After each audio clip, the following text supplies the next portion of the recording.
On this episode of the world's strictest parents. Excuse me? Is that a yes, ma'am? Yes, ma'am.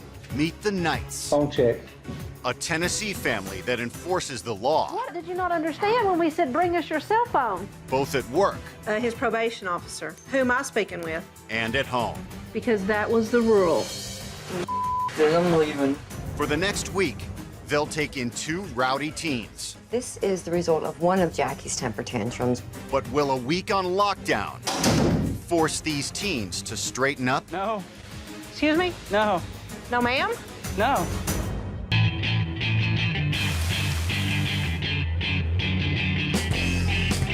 I'm Spencer. I'm 17. I live in Kansas City, Missouri. This room's a mess and you're not doing anything. Don't worry about it. It's my room. I really don't like it when anyone tries to tell me what to do. Go mow the lawn, like I asked you to do yesterday. I'll be all right. And the day before. No.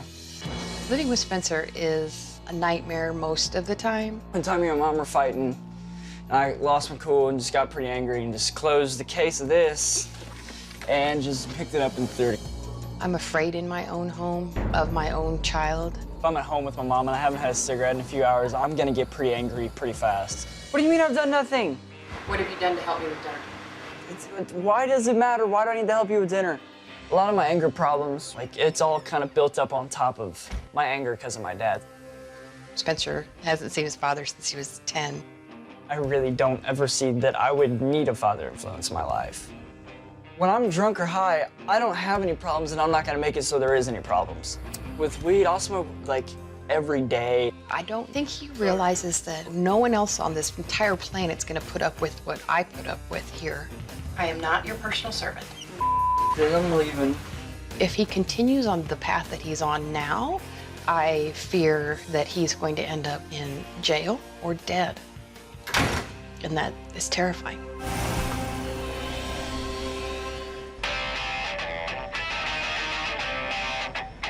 I will do it. When? I will do it. Stop repeating yourself. My name's Jackie, I'm 15, and I live in Lansdale, Pennsylvania. Well, come on. I will. Why do I have to do it at this exact second?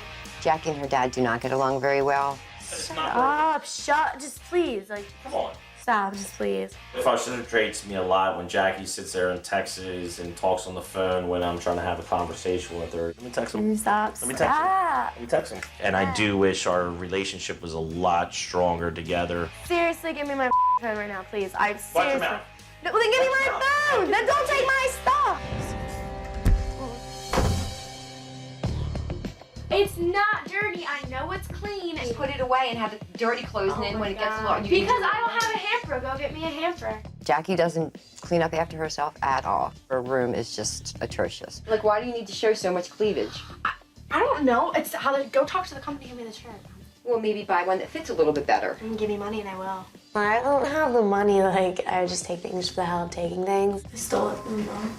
I actually got caught one time, like, shoplifting in a store that sucked.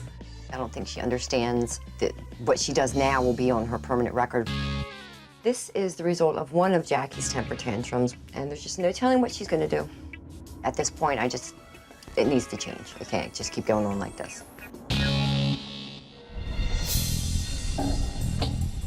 I hope this is the best for her. I hope that when she comes back that I can definitely see a difference. The parents aren't gonna be able to change me.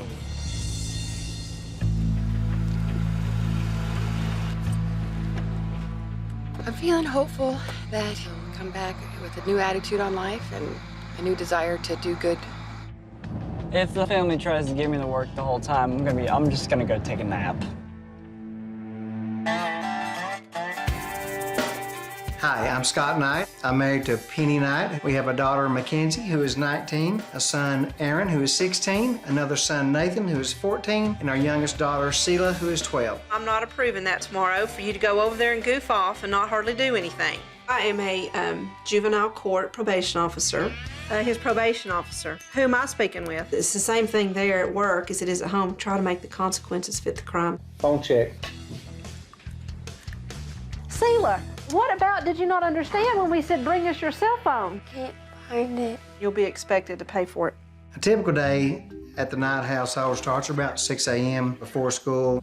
Rooms are supposed to be picked up, nothing in the floor, everything in its place. There's a new program, and it goes straight to your attendance and grades. The noose is getting just a little bit tighter. We're gonna know now.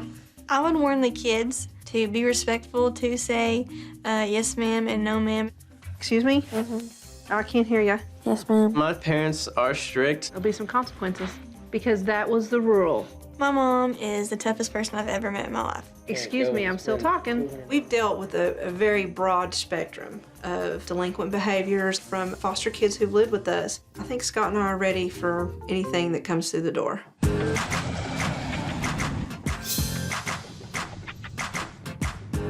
When I first saw Spencer, he was smoking, so I guess he looked bad. Hi. Hi. When I first saw Jackie, my first impression was that, you know, she might kind of be a bitch. What are you gonna do if this family's like really strict and they try and boss you around and tell you what to do? I'm not gonna do it. Did you bring anything with you? I gotta bring my cigarettes and I gotta hide those, because if they take those from me, I'm gonna flip. I'm not gonna deal with any of these people's crap. All right, here we go. Oh God. They look like dweebs, like seriously. Oh my God, I'm gonna cry. I don't even know what to say about that. Hello. Guys, I'm Jackie. ladies, I'm Scott. Nice to meet you. Yeah. Spencer. Spencer, nice to meet you, Spencer. We have Mackenzie, who's not here, and Nathan's not here. They're out of town. So y'all just kind of fit in. You're taking their place. I felt right off the bat that they weren't really excited to be here. You know, we have some ground rules of the house, and we wanted to share those with you up front. First rule is tell the truth. We also ask that clothing should appropriately cover yourselves. I don't want to see anything hanging out that shouldn't be hanging out. No smoking. When Scott said no smoking whatsoever, I just kind of laughed because I thought I'd hide them and be able to get away with it. I was just really concerned with the way Spencer had responded. We've taught our kids from a young age to just obey, and obey means to immediately respond to the command that you're given. There'll be consequences if he has to ask the second time. What are these consequences? Maybe an unpleasant thing to do. Hopefully we can get started on the right foot. If there's any contraband that you need to give up, I'll give you a chance to do that. You sure? Yeah. Why don't you just go ahead and check your bags and make sure Okay, I'll go do that. you need to bring. Rules are bull. I found a good place to hide the chew and the cigarettes, and I was happy about the places that I found to hide them. I don't think there'll be too much of a problem. I brought my shorts out to give to them because, I mean, I thought they were a decent length. All right, I'll be honest. I bring a cigarette for the plane, and this is my only cigarette. So you do smoke? Yeah, I do smoke. When Spencer brought back one cigarette, I figured there was more. You don't have anything, Jackie? I didn't bring anything. Well, Spencer, appreciate you handing over the cigarette. I was pretty happy about it because I had gotten away with having the rest of my cigarettes. I'll tell you a little bit about what we do. I'm a juvenile probation officer. I definitely got a little bit nervous when Penny said that she was a probation officer. Honestly, I didn't give a I just really didn't care. And we've been foster parents for about 7 years. And one of the things when somebody moves in with us is we do a bag search. Penny and I have been through this drill before, and usually they're hiding something. So if y'all don't care, we'll go ahead and do your bag search. Go ahead. Okay? Really didn't care because I knew I had a good spot to hide my chew and my cigarettes. Ooh. Golly, where's the rest of those at? Don't think those will be staying. In Jackie's luggage, we found some shorts that were really way too short. Spencer's room. My searches are maybe a little bit more thorough than the average parent. I just don't believe you bring one cigarette. Seriously, what could they possibly be doing? Ooh. Bing, bing, bing. You have a winter chicken dinner. That's a weak hiding place. I don't think they found anything, though. Something's out of place. I just put these blankets in here today. I was disappointed that the first rule is telling the truth, and he said he didn't have anything. When I saw Scott come outside, I saw he had a bunch of stuff in his hands, and I saw the cigarettes, and I was pretty pissed off because I knew I'd been caught. Coming up, I guess we have a standoff. can the Knights break Spencer? I'm already angry. I'm gonna be angry for the rest of the week. Well, I was hoping we would get off to a better start, but I'm disappointed that we're not. I got my cigarettes taken away from me. I got my chew taken away from me already. And I don't really know what I'm going to do to get through these next 4 days. These are not pants, or what are these? No, those are my shorts. Okay. We would deem that as a little bit too short. Yeah. It's not like they were like Gucci colors or anything. Well, since we do have a breach of trust, we're going to ask to search your person. Like my person? Like me? Mm-hmm. Like pockets, shoes, socks. I'm definitely not going to take off my shoes. So I guess we have a standoff. I guess so. I don't have anything on me, and I'm not going to take off my socks. Why would I think that you're telling me the truth? I don't really care if you think I'm telling the truth or not. You guys already have everything. I'm gonna be angry for the rest of the week, and I'm not gonna let you guys just, I'm not going to. I did have some thoughts after Spencer's defiance of, this is gonna be a long week. We gotta let it be known who's in charge. And disobedience would be consequences. It's fine. First thing he loses is a door off of his bedroom. Okay. If I was just sitting there just really pissed off and just trying to figure out what I'm gonna do for the next 4 days without any cigarettes. Having foster kids and doing our line of work, I'm used to just asking kids questions and trying to gather information. Jackie, have you ever been grounded or received consequences? I've been grounded before. What do you get grounded from? Shoplifting. Spencer, could you pass a drug test? No. That's honest. What would you fail a drug test for? Weed. Spencer, would you like to go to college? I'm not really headed down that road. I'm just kind of looking to get through high school right now. Then I'm going to the military.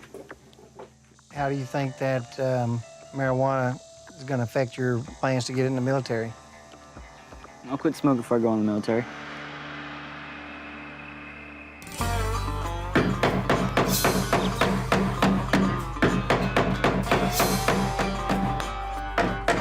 We decided that one of the consequences that Spencer was going to have was the loss of his door.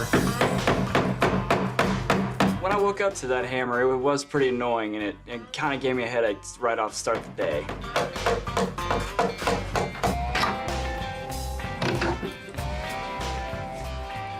Taking the door off did say that, hey, if I tell you that you're going to have a consequence, you're going to have it. It was chore day at the house. The kids have their assigned chores for the day. Well, the sooner we get done with our chores, the sooner we get to play. I really hate chores. I can't stand doing them. All that stuff you're going to put on that tarp. We have lots to do, and my parents expect that it is done when it's supposed to be done. Spence, what would you be doing if you were at home right now? Sleeping. Her pants were too low in the back, so whenever she would bend over, she was exposing her underwear, and, you know, that's just not appropriate when you've got young men around. You keep showing me your underwear, so you either need to change your pants or change your shirt. I want to see underwear, okay? Yep. I don't think it matters. I think it's stupid and I think it's old-fashioned. So she came back out with a t-shirt that more than kept her backside covered, and we didn't have to worry about the rest of the day. Spencer, you just want to take those down there. They can just be thrown on the fire pit down there. So, Was that a yes? Whatever. Yeah, Spencer doesn't care about anybody or anything, and he's just defiant, absolute disrespect for all authority. I tell you what, the kids here say ma'am and sir, just for more respectful. When Penny tried to tell me that I had to call her ma'am, I was just thinking, she seems like a controlling bitch to me. You guys took away my cigarettes, I'm already stressed out, and you're sitting here trying to get me to call you ma'am and sir. I'm not gonna compromise on that. I'm not gonna say It's a sir, non-negotiable. It's not compromisable at this point.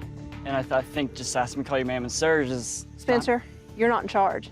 Yeah. And you don't make the rules. Well, I'm not gonna follow those rules. I was not gonna call Penny ma'am. I wasn't having it. I was ready to do whatever the hell she had to throw at me. If you don't like saying sir, buddy, Marines is the last place you need to be going. I'll be right there. Well, you're gonna be all right here too. So you want the consequences? I don't care. Really don't.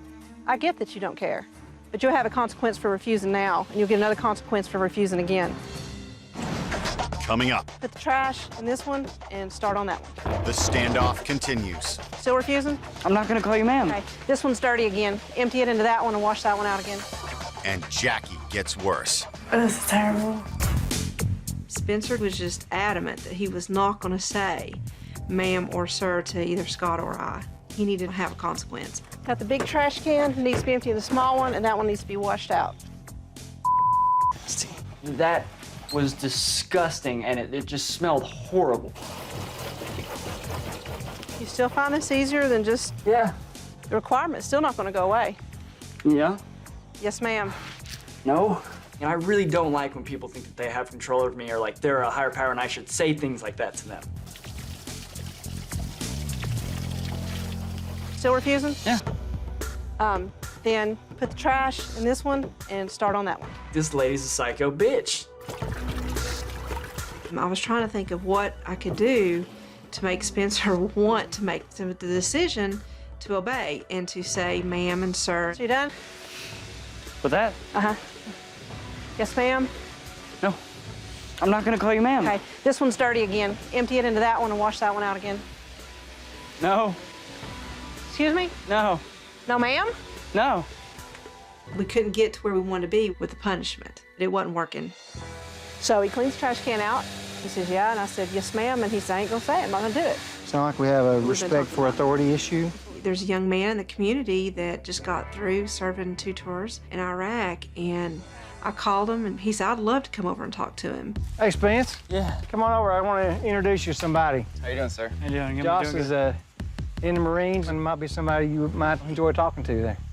I actually thought it was kind of cool that someone had actually came out and wanted to talk to me, and I was kind of ready for the conversation. They say that you have a problem with saying sir and ma'am. Before I went in the Marine Corps, I never said yes, ma'am, yes, sir. Mm-hmm. You think that she's winning. But really, it's just showing that you're at a higher level. You're at a higher standard. And that's what Marines are. They're held to a higher standard. You don't have to say to be smart, Alec, to her, just not to disrespect her. Because you are here staying in their house, and I'm sure they're taking care of you. Yeah. Josh did have a good point about having respect towards others, and it kind of made me want to have a little bit more respect for everyone. Take care of yourself. All right. After Spencer talked to Josh, there was more chores, some more work he needed to do. I was hopeful that he had started some thoughts going on in his mind about, what it meant to be a Marine. Can you go ahead and just empty this grass right there? Yeah. Yes. Yes, sir. Thank you. You gained a lot of my respect, okay? Mm-hmm. Thank you. When we heard Spencer say yes, sir, I thought that was great. Well, you guys ready to do a project? What would this project be? Today we're going to spend some time doing some community service. We're helping out a group. It's called Stepping Out, Inc. Stepping Out is an organization that Penny had worked with. When people get court ordered for community service, that's one of the assignments that they might get. We're going to go to a single mother's home. She has small children, and she is on the verge of getting evicted from her home just because of the condition that she's keeping her property in. And so we're going to go help her out today. All right, well, let's get at it. I wasn't excited about going somewhere to clean again. I was done cleaning. Thank y'all for coming. Hi, Jackie. I'm Melissa. Hi, Spencer. If you'll just head this way. Get a smile on your face, honey. It ain't gonna kill you. It's one day out of your life. One day. I thought the woman was just crazy. She was just psycho. Jackie. This is Mandy. Hello. This is the lady we're gonna help today. Nice to meet you, Mandy. You too. Mandy has some different issues with her health and the children as well. These are our volunteers for the day. We walked into the house and the mom was just really stressed out. You don't know how much this means to me. I really appreciate it.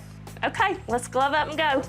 Right away, Melissa really took control of the situation. Jackie, what we have here is the bathroom.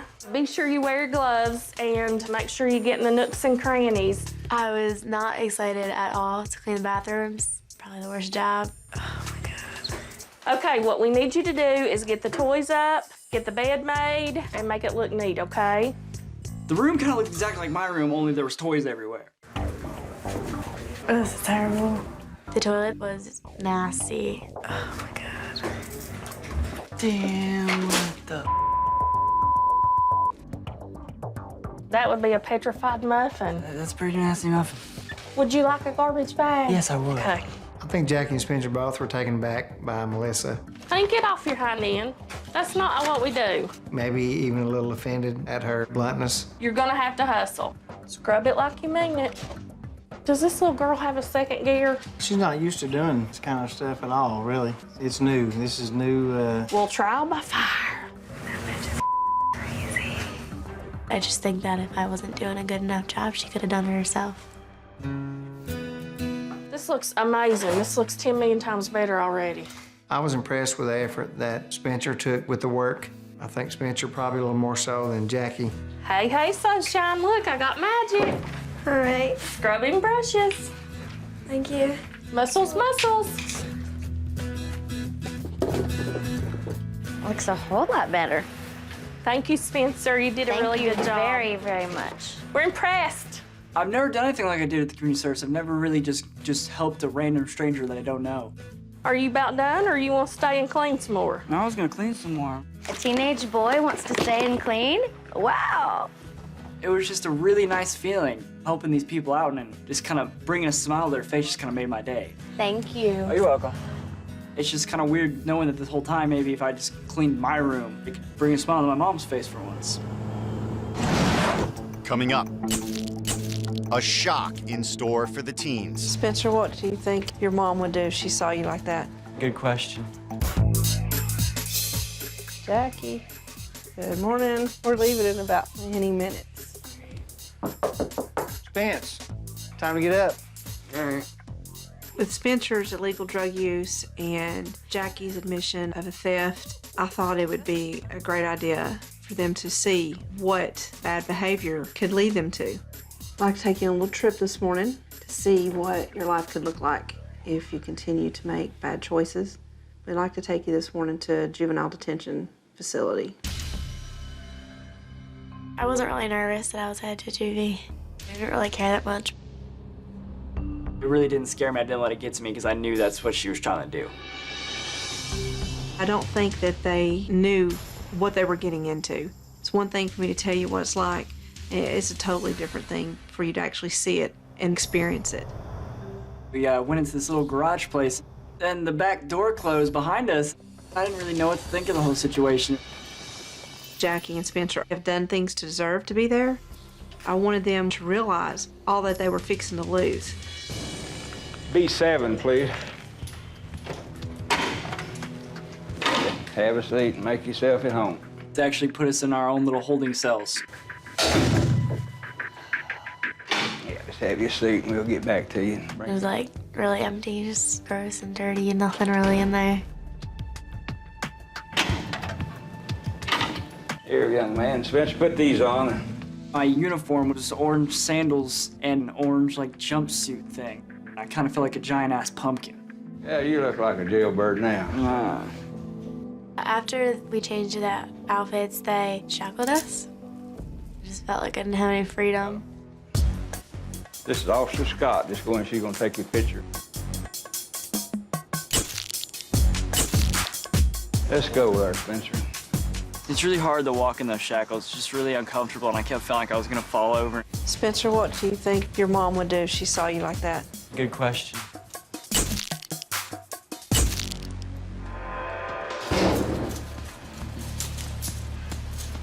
Could you open the four-way towards the court, please? I was a probation officer. I hear parents and kids all the time. They don't think it's possible that poor decisions could lead them to be put in the cell behind a closed door. I've seen a lot of tough kids break down crying the first time they're in the cell. Spencer, that's your bedroom, as we call them. It was this dinky-ass little room. It wasn't really a very happy place. This is where you'll be. It was just basically like a big block of like hardness. That was your bed. Most uncomfortable pillow I've ever seen in my life. It's pretty depressing in here. There's like nothing.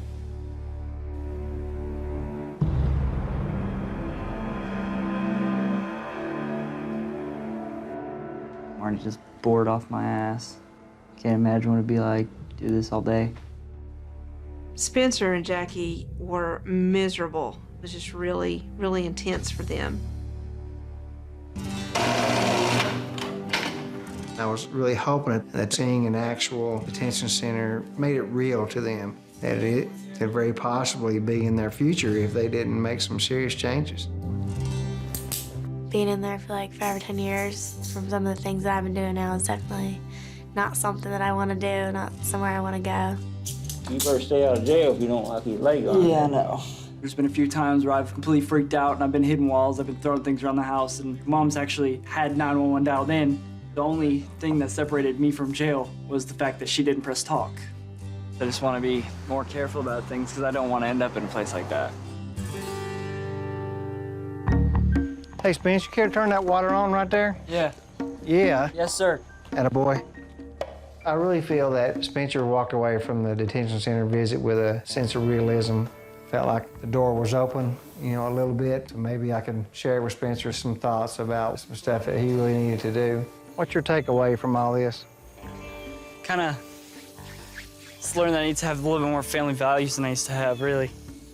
Family values? I treat people well, it's just I take my family for granted and don't treat them very well. Okay. You know, one of the things that we really butted heads with is respect. Yeah. And I think you've got an issue with respect, and you've even admitted you've got an issue with people in authority. That's why I want to join the military, so I can get some morals, respect, and be able to obey authority a little bit more. I would have to be straight up with you and just say that you're a long way away from being a Marine. I was very straightforward with him. Felt like he needed to hear the truth. You know, I think that you're kidding yourself if you think that you're going to sign up and you're magically going to become, you know, a different person. You know, make no mistake, the Marines can't do it for you. You know, you've got to do it yourself. It's got to come from right here. Yeah.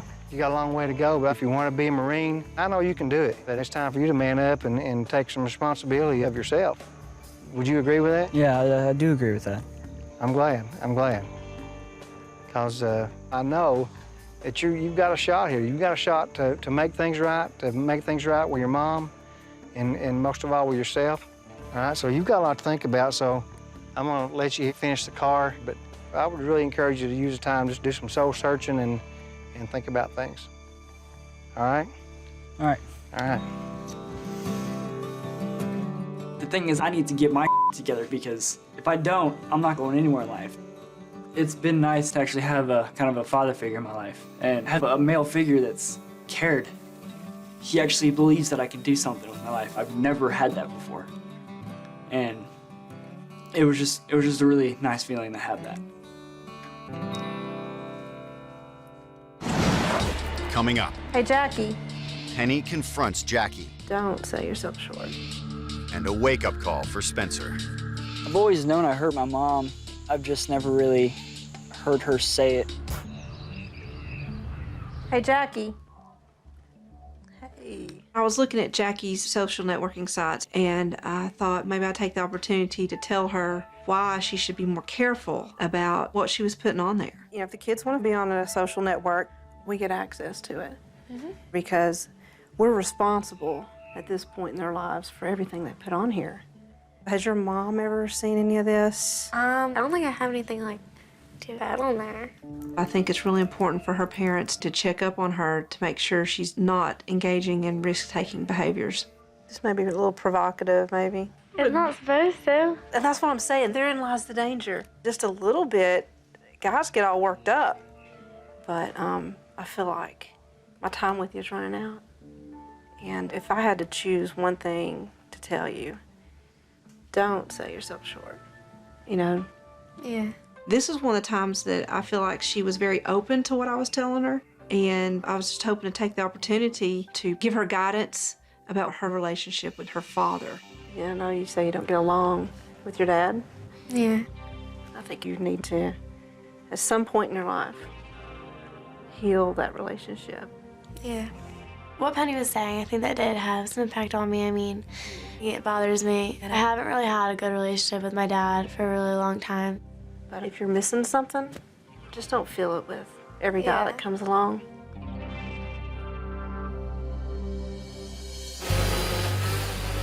I was vacuuming the living room and Scott came in and told me that he wanted to go outside and talk to me. Tell you what, let's take a break. We'll come back and finish this in a minute. So I walked out back with him and he actually had a letter for me from my mom. I'm gonna give you some time just to look over it and read it, and I'll come back and check on you in a few minutes, okay? Okay. All right. Spencer didn't seem excited about the letter. He was kind of quiet, kind of reserved. My dear son, first I need you to know that you are a gift from God, which I am thankful for every day, even those days when you hate me. I don't know exactly where things went off track between the two of us, but they have gone horribly wrong, and the relationship we now have is miserable for me.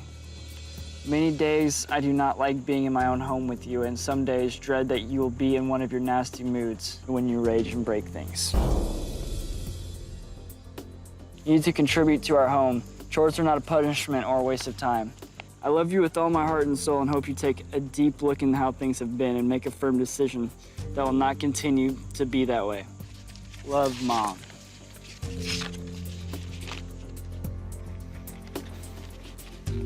Just reading that letter and hearing my mom say that she's scared to go in their own house, I just wasn't ready to read that. Spencer definitely needed to read a letter. He couldn't run from it, he couldn't slam a door, he couldn't scream and yell. He had to sit there and read it. How did it make you feel after you read it? I don't know, it made me pretty sad to read that, honestly. I've always known I hurt my mom, but I've just never really heard her say it. Yeah.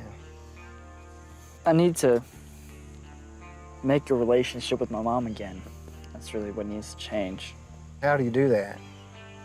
Start caring. Start actually putting forth some effort myself, really. Yeah.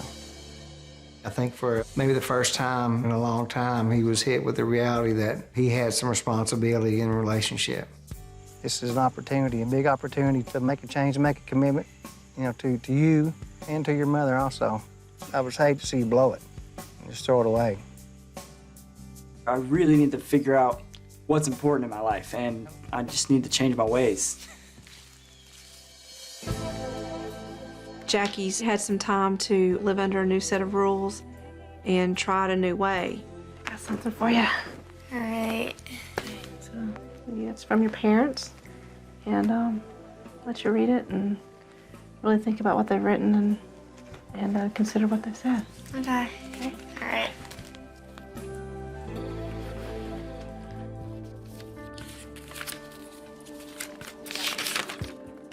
Dear Jackie, the first thing I want to tell you is that your father and I love you very much, but there are some serious issues that need to be addressed. Your disrespect and horrible language will not be tolerated anymore. You need to find a healthy outlet for your anger. Shouting and cussing doesn't help it. It only hurts us. We also need you to help out more around the house. We need to spend more time together to continue to build a strong and healthy relationship with you. If we work together, I know we can accomplish these things. Can't wait to see you again. Lots of love, Mom and Dad.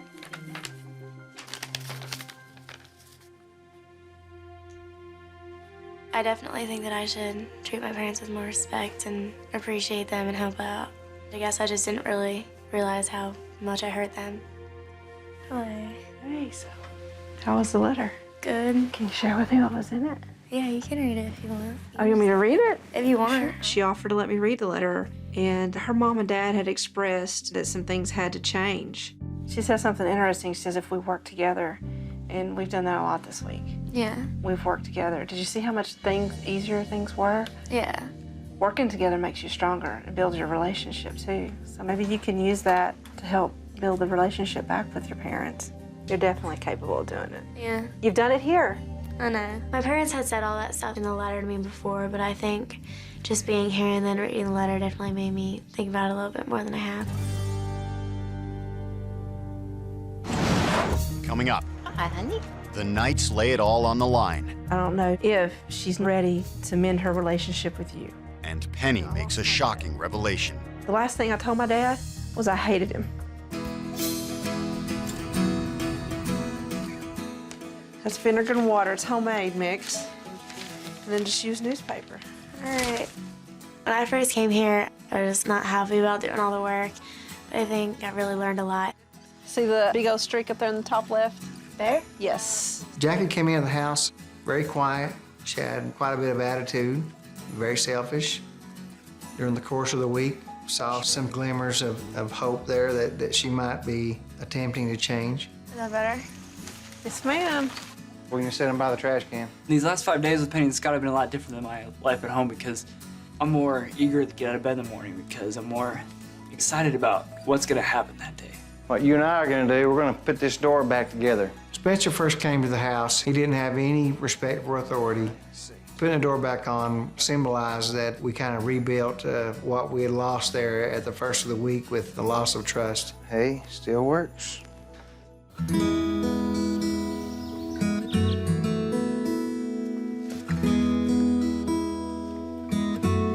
I think your mom's on her way, so you can get all your stuff together and get ready to go. Okay. Some things that Penny and Scott are gonna tell my parents might be a little bit shocking to them. I guess now's the time. I think you can go get your bag packed. I think your mom's on her way to pick you up. It's time to man up. Think about what you saw the last several days and what you've learned. All right. I'm looking forward for my mom to meet Penny and Scott because I actually really liked them. I'd like to say, Penny, really sorry about the first couple days. Really, I'm sorry about that. You kind of just stuck through it and just gave me a chance. Well, I appreciate the apology, and I accept it. And I really appreciate the effort you put in afterwards. And the first yes, ma'am, was worth it. And Scott, I'd really like to say to you, I've never really had any kind of guy listen to me about anything. And I'd really like to say thank you for listening to me this last week and kind of just caring. You're welcome. I was touched by Spencer's thank you. It was probably tough for him to do, and I think that it was very heartfelt from him. I hope they got Jackie to do some work, and I hope it rubs off and she takes it home and helps us out there some more. I miss Jackie a lot, and I hope that she learns to respect us a lot better. When I walked out to greet my parents, I was excited to see them. What's up? I was really happy when I saw Jackie because I did miss her. She doesn't show a lot of emotion. I just wish she would have showed a little more. I'm a juvenile probation officer for a living, and Jackie got to see some things this week. You want to tell them about that? I went to jail. You know, she admitted that she's been in trouble before for theft in her past, and she keeps doing some of the stuff she's doing. That's what I keep on explaining, a good education and to have goals in life. I don't want that to happen to you. I really just think that Jackie's at a crossroads. She's been very honest, and I don't know if she's ready to mend her relationship with you. And that just makes me sad. And I've encouraged her that she needs to do that. I'm hoping to build a better relationship with her.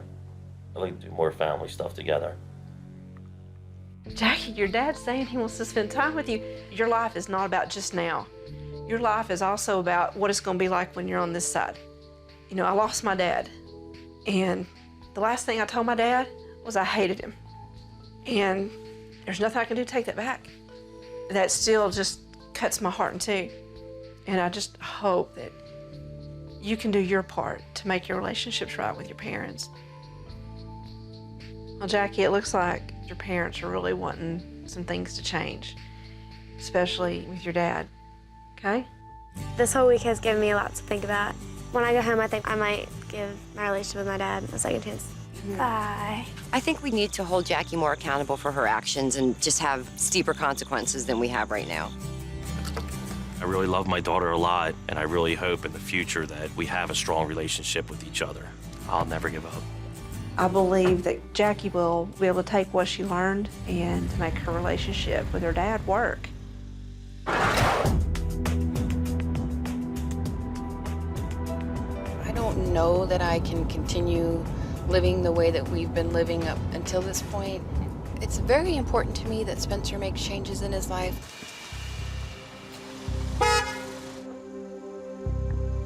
Hi, honey.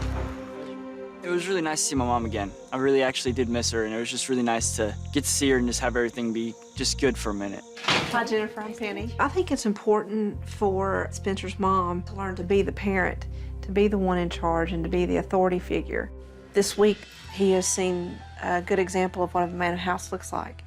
It was really nice to have a father figure kind of that just really actually cared and actually cared what I really had to say. He's just never had that. And I don't know, how do I provide that for him? Well, you can't fill that void. What you can do is you can go back and you can help him deal with the void.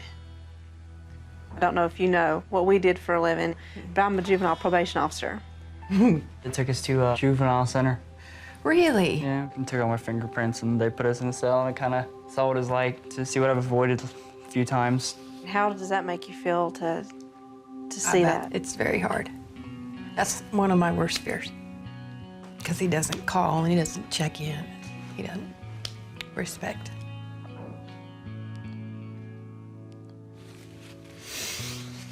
What do you think about that, Spencer? It makes you feel like I was just kind of blaming everyone else for everything. And I just kind of, everything that ever happened to me, I just kind of took it on you, and I feel really bad for that. I don't want to fight anymore. I'm gonna start doing more stuff around the house and actually helping you out. There's not gonna be any more yelling anymore. There really won't be. I really do think I have a newfound appreciation for my mom. I think I'm gonna go home and I'm gonna respect her a lot more than I used to. Oh, you're very welcome.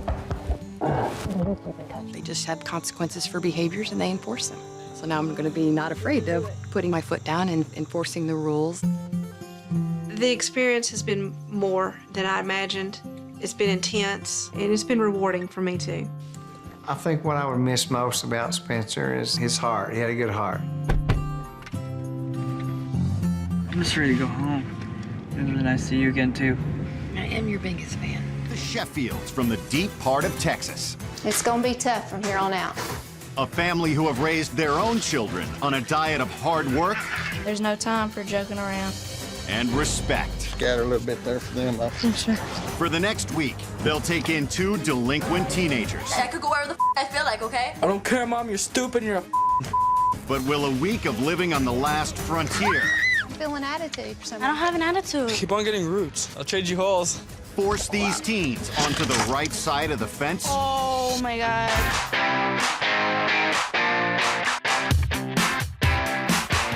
I'm Danielle. I'm 15 and I'm from Orlando, Florida.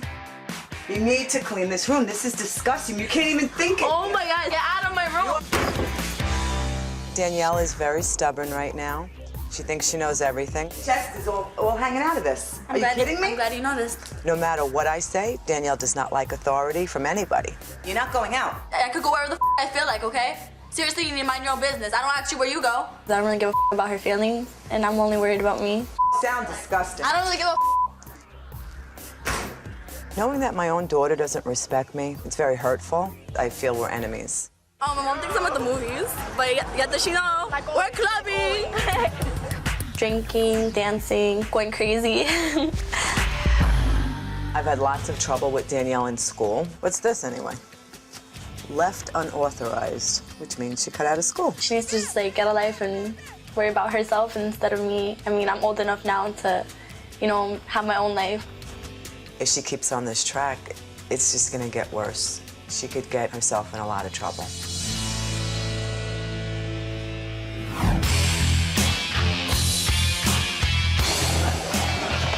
I'm Chris, I'm 17, I'm from Westminster, California. I just don't give a Christopher's not going down the right path, and it shows that you are failing.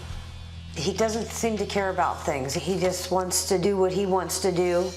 Why do you have beer in your room? It's not beer. I collect my money in there. I lie to her about everything. I'm never truthful with her. You know what? You're grounded this weekend. I'm not grounded. Yes, you are. I don't care, Mom. You're stupid. You're a Christopher doesn't listen to me. Doesn't care about anything. There's a lot of tension at home, and I'm sick of it. Chris! You punch him, and it's the same thing. You end up right here at the table. Well, I think Mom's an ass, and she tries to tell me everything to do, and I just don't like it. Where are you going? You. Come here for a minute. Come here. Chris!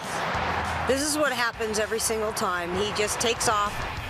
If Christopher doesn't realize this week how much I go out of my way and I love him and I do things for him, I don't know what I'm gonna do.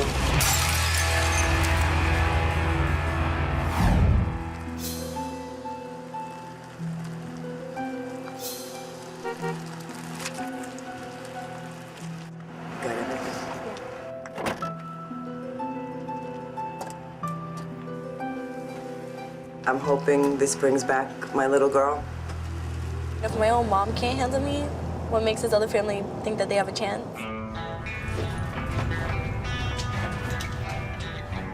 You gonna brush your teeth? Of course. If Chris doesn't get his act together, I think my next step is maybe put him in a military camp.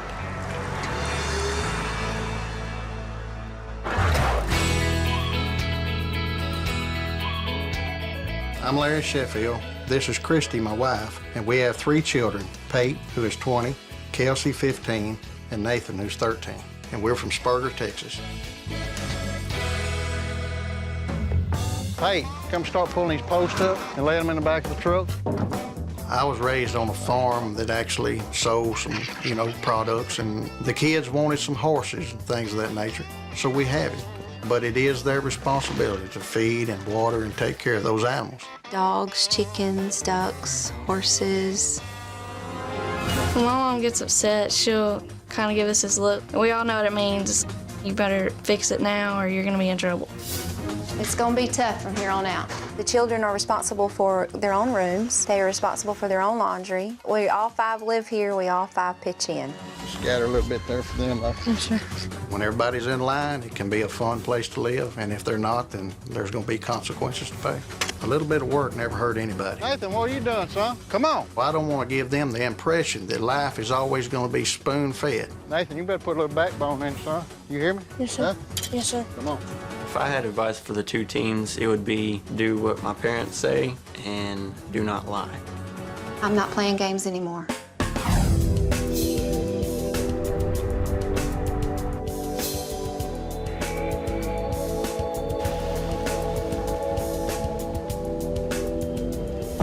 Danielle. Chris. Nice to meet you. I was glad Chris had piercings as well as me because, it didn't make me stand out as much. They don't know what they got coming to them. Nah.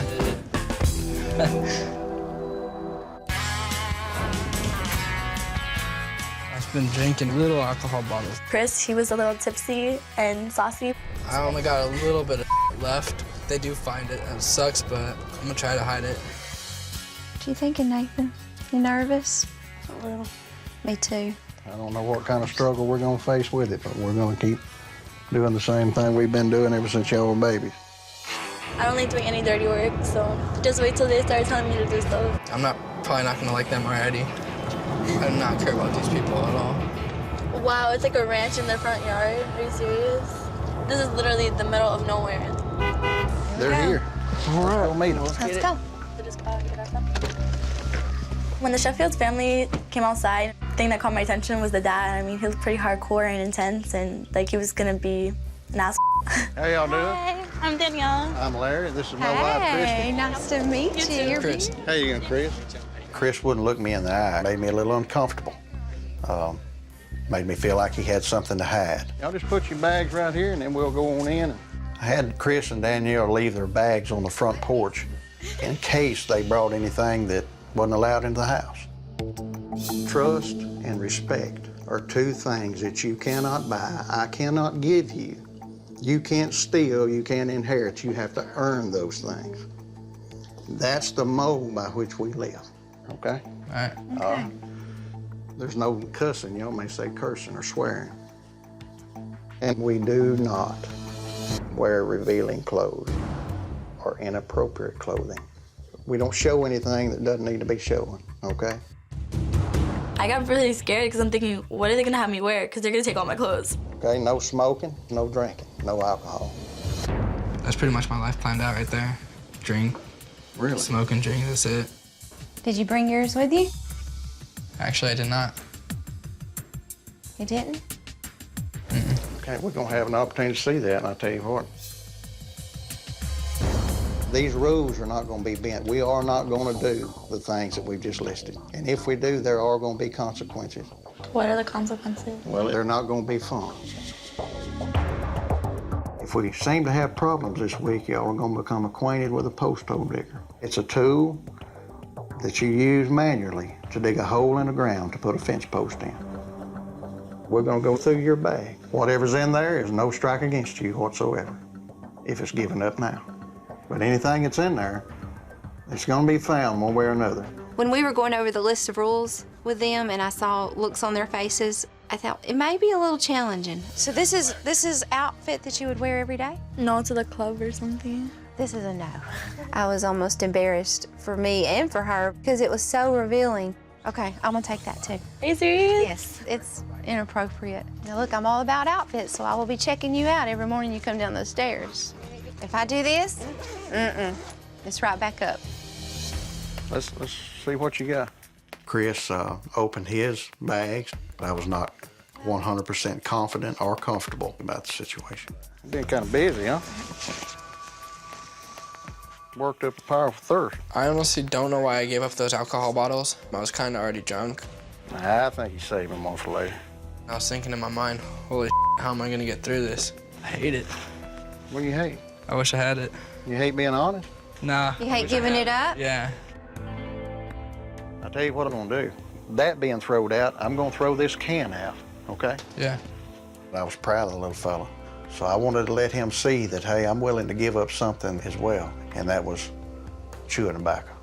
And me and you may chew some chewing gum this week together, but we ain't gonna do no tobacco. All right. And we ain't gonna do none of this. That deal? It's only gonna hurt for a minute. All right. Gonna tap this out because there ain't much left in it, but. Look at there. When Larry laid the tobacco down as a challenge to Chris to lay down his alcohol, I felt proud that he would do that because that's been a habit for him for years. Water the grass, bud. Pour it out, boy. You can do it. Doing this sober, it's not gonna be so good. It's gonna be like living in hell. We'll show y'all where you're gonna be staying. Coming up, a taste of Texas ranch life for the teens. You see the wet-looking stuff? Start picking it up.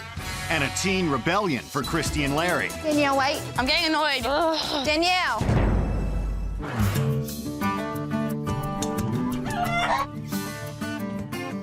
What's up, buddy? Daily chores around the Sheffield home are feeding animals, cleaning out the barns. Laziness is not permitted in our home. Hey, sleep good? Yeah. Okay, is that what we're wearing today? Can I check it out? It's not gonna work. Why? Because it's a little bit unmodest. But I wear it with a jacket. Well, let's just say if you do wear that, there'll be a consequence. When Danielle was trying to find a compromise with me, trying to get away with wearing that shirt with a jacket and everything, I didn't back down. Let's go see what Mr. Larry says. I knew eventually that that shirt would be exposed. You're gonna go up there and put something on to cover yourself, or I'm gonna pick something for you, okay? We weren't gonna start the morning off like this. Very nice. That's our job. We set a rule, enforce it. After breakfast, we'll just Good boy. rake out the barns, clean them up, see what else we can get done. After breakfast, they started outside to do a few chores and feed the animals. Start with that.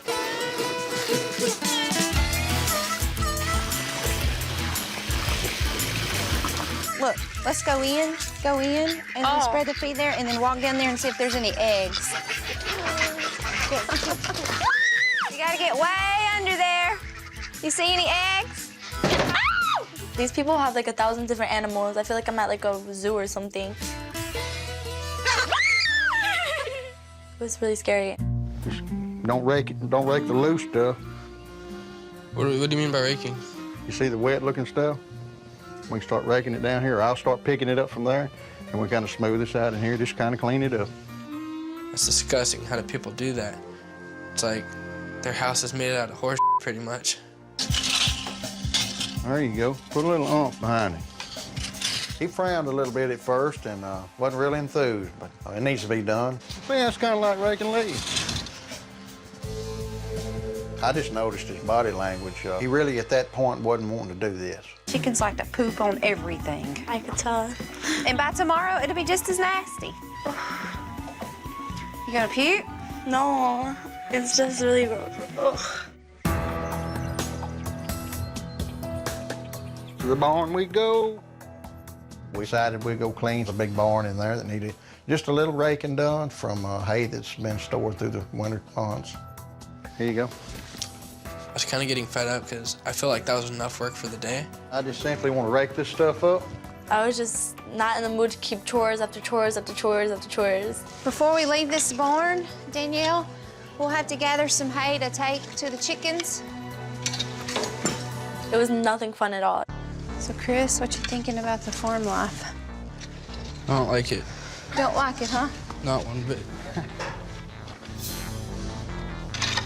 I'm feeling attitude for some I don't reason. have an attitude. Okay, just asking. She was pissing me off to like the max, and I just couldn't take it anymore. Wait a minute. Danielle, wait.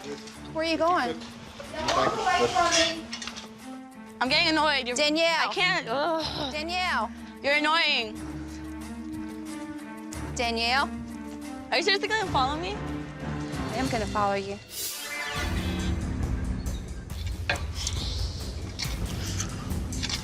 Danielle got mad and left, so I said pretty much it, and I'm just gonna leave too. You're gonna be a man soon, boy. And we need you to act like one. They need to be obedient to my wife and I because we're giving them instructions. Somebody's got to be in charge. And it needs to be me and Christy around here. It's gonna be a little different. It's gonna be a little challenging. You know, I think it's worth it. I think they're worth it. Let's just take this time, let them calm down. We'll gather our thoughts and get a game plan.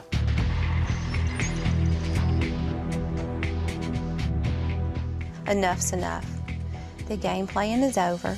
This is my house, my rules. I don't really care whose house it is and ask whose house it was. I really don't. But you know what? I know you don't care, but this is my Exactly, house. so get that to your head already. I don't care. You sitting here talking to me isn't getting anywhere, and it's I'm just gonna, pointless. I don't You're wasting care. your time. No, You're because wasting you know what? your I'm time. keeping you awake because you're not gonna nap on my time. Whatever, well, I So I'm can not listen. wasting my time. My time is for you. It's her choice whether she obeys or disobeys. But either way, there'll be consequences. Chris, what's going on, man? Everything's going pretty good. And I think I hit a nerve. Yeah, I don't know, it's a lot of work. I'm not used to all of it at once. We're not gonna continue in that behavior. Do you agree with me there's different ways of handling things like this? Yeah. Instead of just throwing my hands up and walking off? There is, but it's the way I know best. After we'd given Chris and Danielle a few minutes to kind of get their bearings in their room, the teens came downstairs. Chris, would you get them diggers there? I've chosen for the consequence of misbehavior and to be able to dig a few post holes around here. All right, Danielle. Here's your spot right here. Oh my God. It's not Oh, gonna yeah. hurt you. These people pay good money for that look right there, girl, and you're getting it for free. Go ahead. It's not any fun. It requires physical labor. It'll make you probably think twice about maybe not doing that again. You and them post hole diggers are gonna be the bestest of friends. I tell y'all like I tell my kids, you brought it on yourself. It was really hard to dig the holes because it was heavy mud coming out of the hole. Put some muscle in it. You can do it. It was a lesson of a consequence. You break the rule, there's a consequence. And have anything to do with the hole, but it was a life lesson.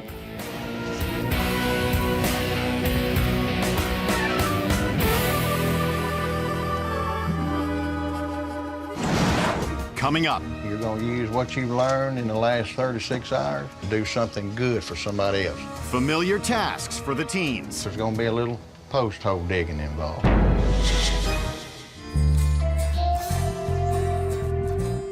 My hopes for day 3 was that Chris and Danielle would be focused on the job that we had to do for that day.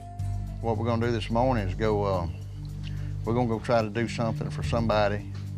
It's a task that needs to be done. And at this point in this family's life, he's physically not able to do it. We were gonna go over to our friends, the Brockers. Brocker had been battling with cancer for a while. So this is doing for others with the expectation of nothing in return, and see how that feels. Knowing that we weren't going to get anything in return, I kind of didn't want to do it, and it really pissed me off. These are good folks. They're home folks to us. There's going to be a little post hole digging involved. I was not really looking forward to it because my hands were sore from All the postal sites I had to dig for consequences. And this is not about a consequence for a bad thing. You're going to use what you've learned in the last 24 to 36 hours to do something good for somebody else. Let's go get a few more things together. We thought maybe this would be an opportunity that the kids could have to go and give a little bit of their self to someone in need. Went over to my friend Brockers to build some corners where a barbed wire fence needed to be built. Down there where we came in, we're gonna make pretty much a straight shot from this point down to the highway where we're turned in. A little bigger than that, that'll give you something to start off of. I think digging post holes are a waste of time, and they should make a machine to do that for you. Just dig a hole straight down here, don't worry about how pretty. I just was like over it at that point. They didn't have a whole lot to say, just a big sigh.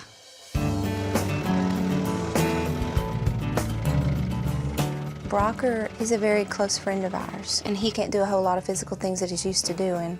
Good morning. How you doing, man? I'm Danielle. Danielle? James Brocker. Nice to meet you. Very nice to meet you. Chris? Well, Chris. Hey, Chris, how you doing? This is Mr. Brocker here. Well, what do you think about the deep East Texas?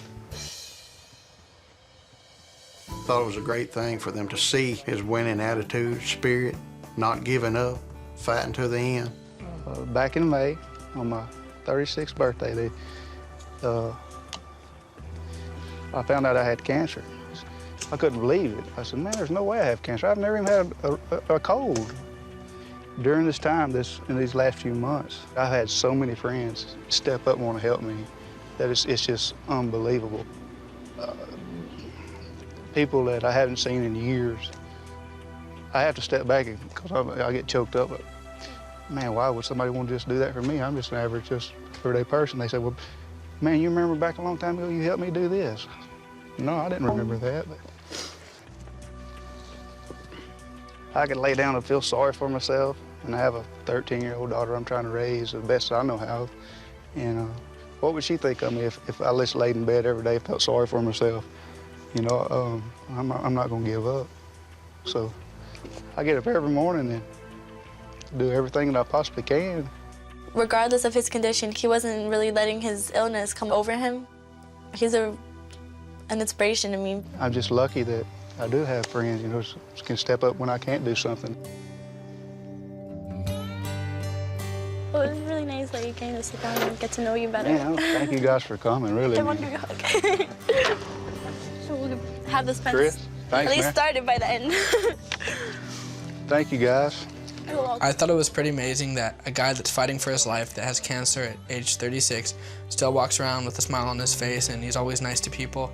And I get so mad over the littlest thing. That's what we want to do, is loosen it. They had a new outlook on their whole day. There was a determination to do something that was totally new to them and do it well.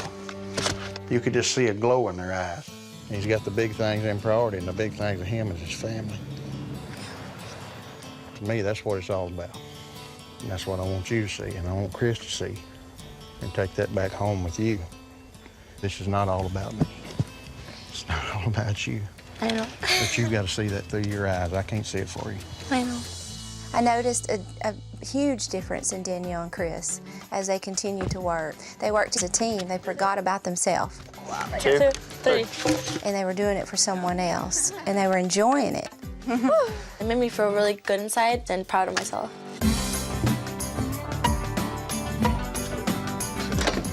Like, face it. Finally finished something I started. You did good. Thank you. If I just do things for other people now, maybe one time in my life when I need help, maybe someone would come and help me. I felt very proud of Chris and Danielle. And I'm never gonna forget this day. Coming up, Christy reaches out to Danielle, You're smart and you're beautiful and you have a lot to offer. and Chris surprises Larry. I kinda wanna go and build another corner.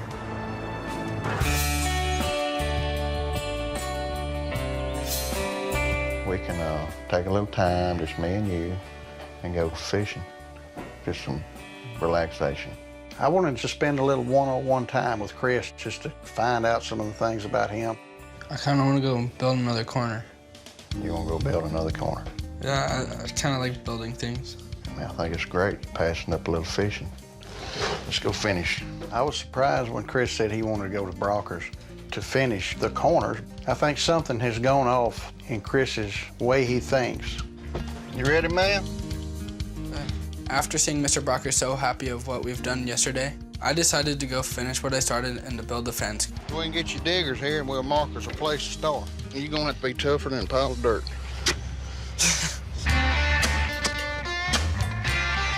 Okay.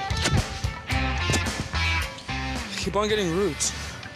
I'll trade you holes. He kind of run up on a little obstacle in his hole. The look on his face was he was a little bit frustrated. As long as you don't quit on me, you get you a drink of water, let me hit a lick, and then you can hit some more. Teamwork, man. Don't quit. I ain't gonna quit.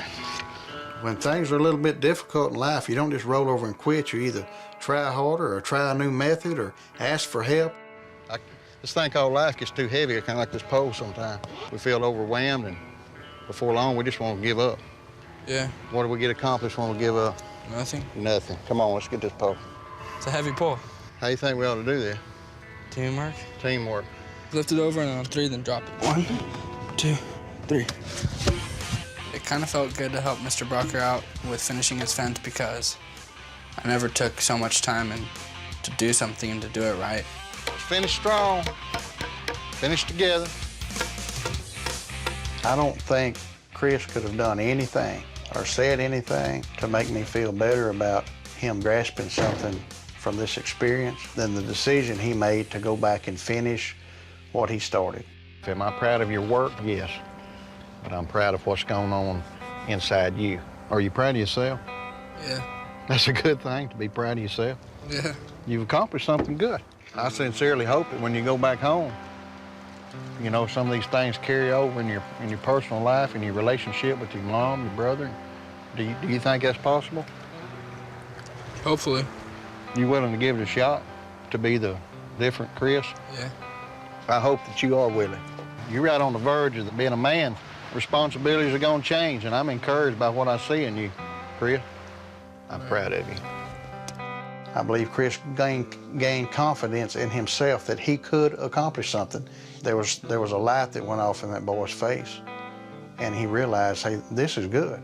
And I believe that he's going to take this stuff back home with him and make a difference there.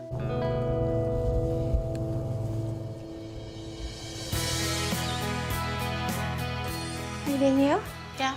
Today, we're gonna do a little gardening stuff down at our church. Oh. I do the gardening and things like that. And so you mentioned a few times that you garden with your grandma. I was hoping that Danielle and I spending time together would give us a more intimate time one-on-one. I will dig the holes. Are you serious? Okay? Yes, because I don't want you to think that all you came to do is dig holes, because you didn't. Okay? Because the whole digging that you did, that was really consequences stuff. But today is just, you know, you and I spending time together. So you'll help me plant, I'll dig, and you help me plant. Oh, yeah. Thank you. You're welcome. When Christy told me that she was going to be digging the holes for me, it made me feel that she had a lot of respect for me, and it made me feel good. So what kind of stuff do you and your mom do? The only time we usually hang out is when she's dropping me off at my friends' houses. Mm-hmm. So, like, the car rides. Do you want to hang out with her more? Yeah. Maybe you can step in there and say, hey, look, you know, Mom takes on a big load, you know, out of respect and love for her. Help her out some. Yeah. Not to just think of her as being just there. Like, I need to spend more time with her and stuff. It was good just to hang out as girls and talk. When you help someone and give your time, you're planting a seed there for them that they'll always remember that. And those are the best moments. Those moments like that, I cherish forever. I mean, if somebody wants to sit around and talk about you or me or anybody, wouldn't you rather them sit around and talk about the good things that Danielle's done and not the bad things? Yeah. I came here thinking, you know, I was just gonna do whatever I wanted and just mess around and stuff. And like, actually, I seriously like learned a lot of things. I'm glad. You have a lot of potential. You're smart and you're beautiful and you have a lot to offer. I want you to realize that that's on the inside and I want it to come on the outside. I think she was really taking it in and listening. And I hope that it continues to stew over in her mind in the future. You're like my second mom. Well, I mean, yes, we're close now and I love you to death. Thank you. Coming up. The last time you told her, Mom, I appreciate it. the teens hear some harsh words from home. You know, everything in that letter's true. It really is.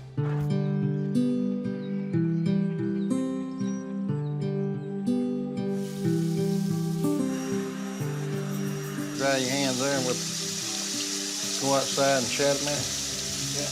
Chris had gotten a letter from home from his mom, and I wanted to give it to him. We've got a little something to come from home I thought you might want to look at. And it's a letter. It's a letter from home. Give you a chance to read it. If you'd like me to kind of leave you alone and let you have some time by yourself, I respect that. If you want me to stay here, it's up to you. I'll stay. I think it gave him a chance to, without any rebuttal, to hear from his mother the way she felt. Dear Chris, I love you very much, more than you think. I go out of my way to do things for you all the time. You never think about me. I work very hard and try to do my best. I hope things will change. Maybe help me out and be a nice person. Maybe in your heart you will see how easy you have it. Love, Mom. When's the last time you told her just, hey, Mom, I appreciate it. I thank you for... It's been a while. What do you think? You're just not asking too much maybe to tell her that? Yeah. Just keep doing what you've been doing here, what you've showed me here. Like when you chose today to go and complete something that you started. I'm proud of you. Show Mom what you can do. Show them what you found out inside of you, okay? Do you think you can do that? Yeah. I know I haven't been treating my mom the way she deserves to be treated. She deserves a lot better. You good with that? Yeah. Well, let's go, Chris. I believe Chris started to see that he could make a difference. I hope he goes back home and puts some of it into play.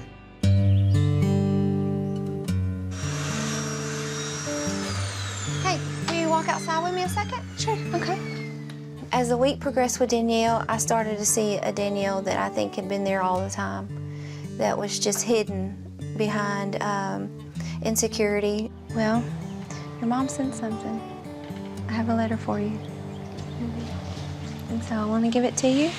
And it's up to you if I stay while you read it, or I can leave you alone and let you... No, you can stay. I don't mind. Okay. It made me feel important to her. It made me feel that she had really grown close to me and trusted me. Dear Danielle, you need to surround yourself with the people deserving your friendship, not waste your time with the phonies who want to bring you down. It hurt me so much to see you wanting to follow people, going nowhere in life. Always be true to yourself. We all get lost, but I'm here to tell you I'm never gonna give up on you. Remember who you are and know what you're worth. But most of all, always know that you are never alone. I'm always here for you. I love you. Love, Mom.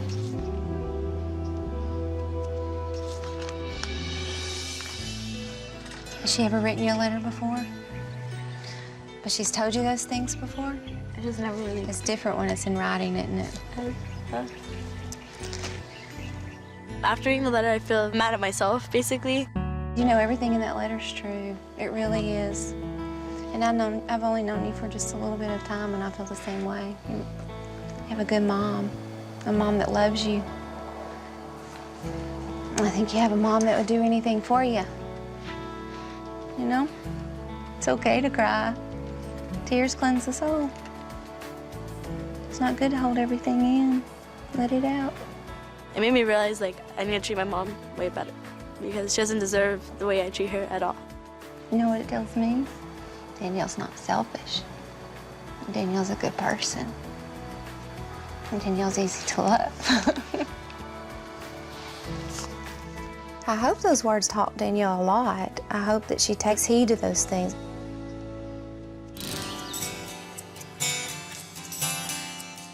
Our kids have some of their friends over, and we want you to meet them because we think they're exceptionally good kids and people.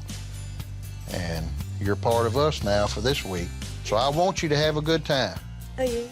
I want you to conduct yourself as a young lady and a young man should. All right. Okay? Let's go. I just wanted Chris and Danielle to see that there's a way to have fun without breaking all the rules. No, I just wanted like a little squishy. Then hold it right above the fire.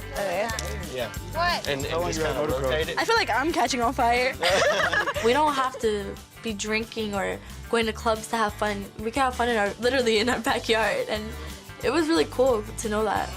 Who wants to make a California boy some s'mores? Perfect. I quit drinking during this week, and it actually hasn't been that bad. I think it was kind of good to go stand up there near the bonfire because the people were nice and we kind of got a break. I made the perfect s'more. Ooh, that is the perfect s'more. Coming up, reunions for the teens and their parents. Are you a good boy? But are Chris and Danielle ready to change? I'd really like to know if you'd make a commitment to your mom to simply be a man of your word. Hey, Chris? Yeah? Come on down here and let's visit a minute. All right? Yeah. I called him down to talk with him just to kind of reaffirm some of the things that we had tried to instill in him. It won't be long till your mom's gonna be here. So when you go back, I just want you to, like we said here, I want you to man up, take responsibility, okay? All right. So if you don't mind going up there and kind of pack things up. All right. I haven't had a drink all week. Feel kind of good. I really miss my mom. I haven't seen her in a while, and I kind of wonder what kind of reaction she's gonna have when she sees me. Hey, Danielle, Yeah? can you come visit with me a little bit? Yes. I've really bonded with her, and I'm gonna miss her. But I'm also excited about what she can take back with her also. Your mom's gonna be here in just a little bit, so I want you to go upstairs and get all your things together. And just kind of overlook everything, make sure you don't forget anything. When I first see my mom, I hope I don't cry. I just really want to give her a big hug and tell her how much I love her and how much I missed her. If Chris hasn't changed, I'm not sure what my next step will be.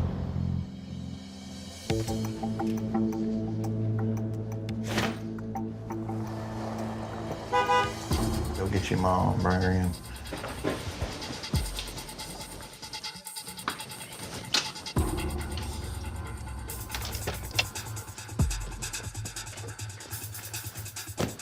Hi, Christopher. How are you doing? All right. Are you a good boy? Yeah. Huh? Yeah. Yeah. Oh, good. I was excited, actually, to see Chris. Have you been listening and talking nicely? Somewhat. Somewhat? This alcohol, he said it was very important to him. Does your mom know how much the alcohol means to you? I think so. I told him that I wouldn't ask him to do anything that I wouldn't do myself. So what did I do, Chris? He dumped out his tobacco in the grass. And I haven't had any Tobacco whatsoever. since. Oh. It's not. Maybe I gotta make this deal with my mom. I mean, I'll stop drinking if she stops smoking. We went to do a project for someone who can't do it themselves at this point. They're sick. Okay. It's not easy to build a fence. Chris, what were we gonna get in return? Nothing. Nothing. Just to know that we did the right thing to help somebody out, wasn't it? It felt good to build a fence. I'm about ready to faint. Yeah, he has a big heart. I hope that's something that's gonna carry over in this new part of his life, the manhood part. Right. And I told him immediately, you and his little brother are counting on him. Mm-hmm. You know, set limitations and set boundaries. Right. And you obey them because she's your authority. He's not a little boy, he's a big boy, and there's a lot that he can do to help out. I could maybe cook you dinner before you come home and wash the dishes, and you could go get rest. That would be nice. I'd really like to know if you'd make a commitment to me and to your mom to simply be a man of your word. I'm gonna try. I mean it. I'm real proud of you. All right, well, let's see who's outside. All righty. Chris means the whole wide world to me, and I love him very much. And I know y'all got a long trip. When I see my mom struggling with some of the chores around the house, I could just give her a hand and help her out. Bye, baby. Second mom. I would like to see Chris take some of the things that he's learned this week and put it into action back at home and become the young man that we know he can be. Chris can be a winner. In my mind, he is already. Did you miss me? Just a little. I missed you just a little bit. Just a little bit? Yeah.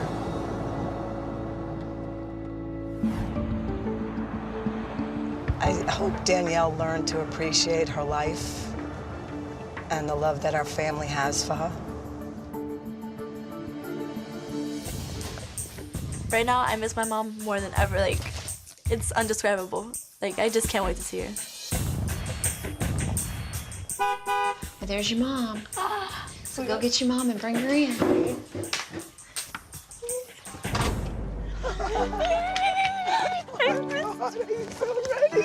Are you okay? You're busy with her.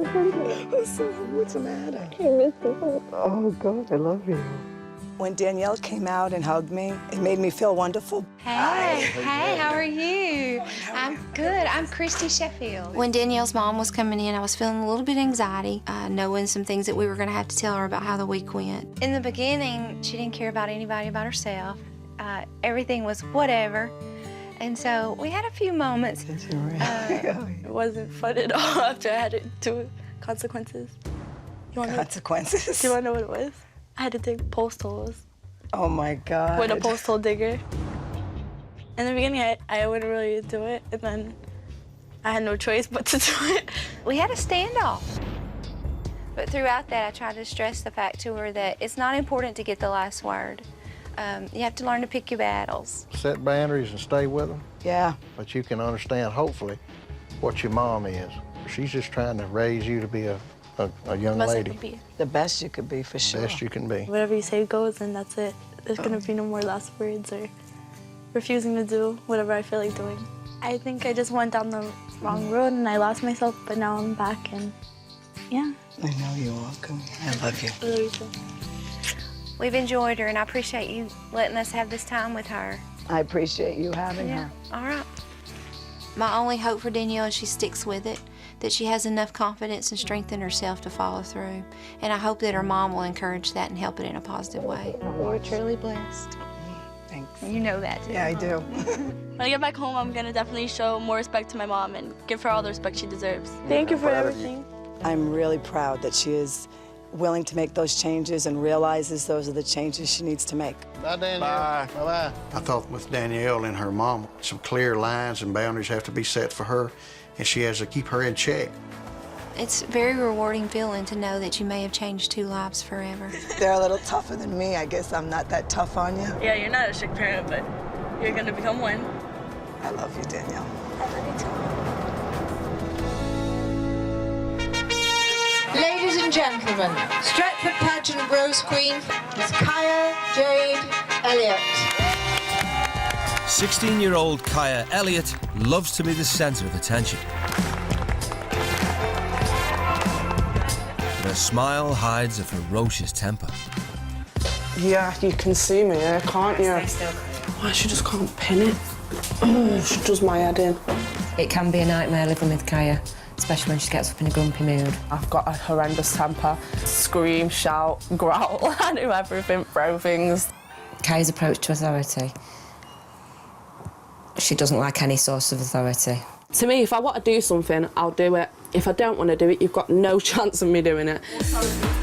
Kaya's anger has completely disrupted her education. Kaya got thrown out of 3 schools. A second primary school she went to, she got kicked out of there. The first secondary school she went to, she got kicked out of there. And then the third one, the one that she's at now, she's just been kicked out of. Don't like school. Never have done. I just disrupt the classroom because I was bored and, like, the attention wasn't around me. It's the feeling you got when we got told she was getting expelled. It was like, someone had hit me in the stomach and I was winded. It was just a gut, proper gut feeling. My dad, I completely just ignore everything he tells me to do. The relationship with my mum, up and down, really. I get along with her sometimes, but sometimes she doesn't half peck my head. Absolutely on your ass, Kaya. Things are so bad at home, Kaya's parents are on the verge of throwing her out.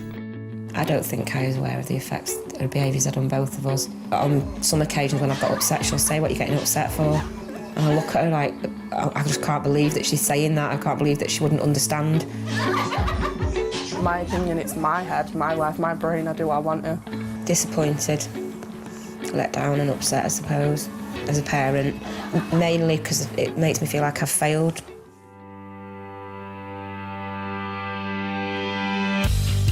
You always come back to a tidy house and stuff like that. I'll never sit there and you come back and it's like piles upon piles of rubbish. So you think it's okay to get up at, what, 11, 12 o'clock? In Kent, 17-year-old Jay Birch is going nowhere fast. Your easy option is to lay around in bed, get up just before your mum comes home, get the housework done, get some money and bugger off into town until about 9, 10 o'clock. What life is that? What have you achieved that day? I've had a laugh. The things that piss me off about Jay are his laziness. More than anything in the world, it is his laziness. We have asked him to get a job, but he sort of comes back at us with different excuses. He thinks there's a money tree at the bottom of the garden that my mum goes and picks every day. You can't go on the rest of your life expecting everybody to pay for you or scrounge or whatever. You're never going to get anywhere. With my mum and Steve, I can get what I want off either one of them. If one of them says no, the other one will say yes. Jay passed 6 GCSEs, but has no desire to continue in education. He just thinks that he can wing it all the time. He'll wink his eye and he'll smile and he'll, I'm not that bad. Yeah, one of life's charmers. Jay had a difficult childhood. His father left when he was 5. Then last year, tragedy struck his family. Molly was my niece. She died when she was 4. Jay's motivation is non-existent since Molly died. You know, he was lazy to begin with anyway, but I just think it sort of took a turn for the worst. I've sat there and thought, why am I always unlucky? Why do the bad things always happen to me? While those around him have united in grief, Jay has stopped trying altogether. He needs a kick up the arse. That's what Jay needs. He needs a really big kick up the arse, actually. I don't want him to give up. And it's almost as if, you know, at times he's given up on life. And he's 17 years old and I don't want that for him. To try and get their lives back on track, both families have agreed to send their wayward children to live with new parents on the other side of the world. See you later. It's an opportunity for you, mate, OK? Come back a better person. I hope he's going to come back a bit more enthusiastic with his life and go somewhere with his life. And then maybe eventually get a job that pays. Make sure you walk around on the plane. She needs to learn about herself more than anything, about how she deals with other people and how she puts herself across. I like to appreciate being at home. Hi. All right, my name's Jay. My name's Kaya. Never been on a plane. Never. Wow. The teens are travelling 4,500 miles to here, the town of Kiefer, Oklahoma, in the heart of Middle America. They'll be living under the absolute authority of Shannon and Stacey White. He's the town's chief of police. I believe that discipline itself is the most important thing for a teenager, whether they want to agree with it or not. Obedience is demanded, it's not an option. You go by our rules or you don't live here. The Whites have 4 adopted children, 19-year-old Shelby, 16-year-old Trey, 10-year-old Marquise, and 9-year-old Derice. They also have a daughter of their own, 6-year-old Kaylee May. We started our family by fostering. We weren't able to have any children around, so we filled ourselves up with children from the state. We've probably fostered between 13 and 20 kids over the years. The Whites take an old-fashioned approach to parenting. The roles that we take in the house are more of the traditional roles. I'm the boss. Yeah, he is definitely the punisher. I like to use the threat, just wait till Dad gets home. Stacey served 6 years in the Marine Corps before joining the police. His career has persuaded him of the power of physical punishment. I use kind of a drill instructor type of approach. I would have to admit that, yes, I am extremely tough The scripture, spare the rod, spoil the child, has a lot of meaning. It's not all strict. We believe in having a lot of fun with the kids. And if they mind all the rules, we reward them. I absolutely believe that we're tougher than most parents. Parents should be tough because the world's tough. And if you don't learn it as a child, you won't make it as an adult. After a 9-hour flight, Kaya and Jay touched down in Oklahoma, one of the most conservative states in America. It's just going to be a holiday. It's a free holiday. It'll be all right.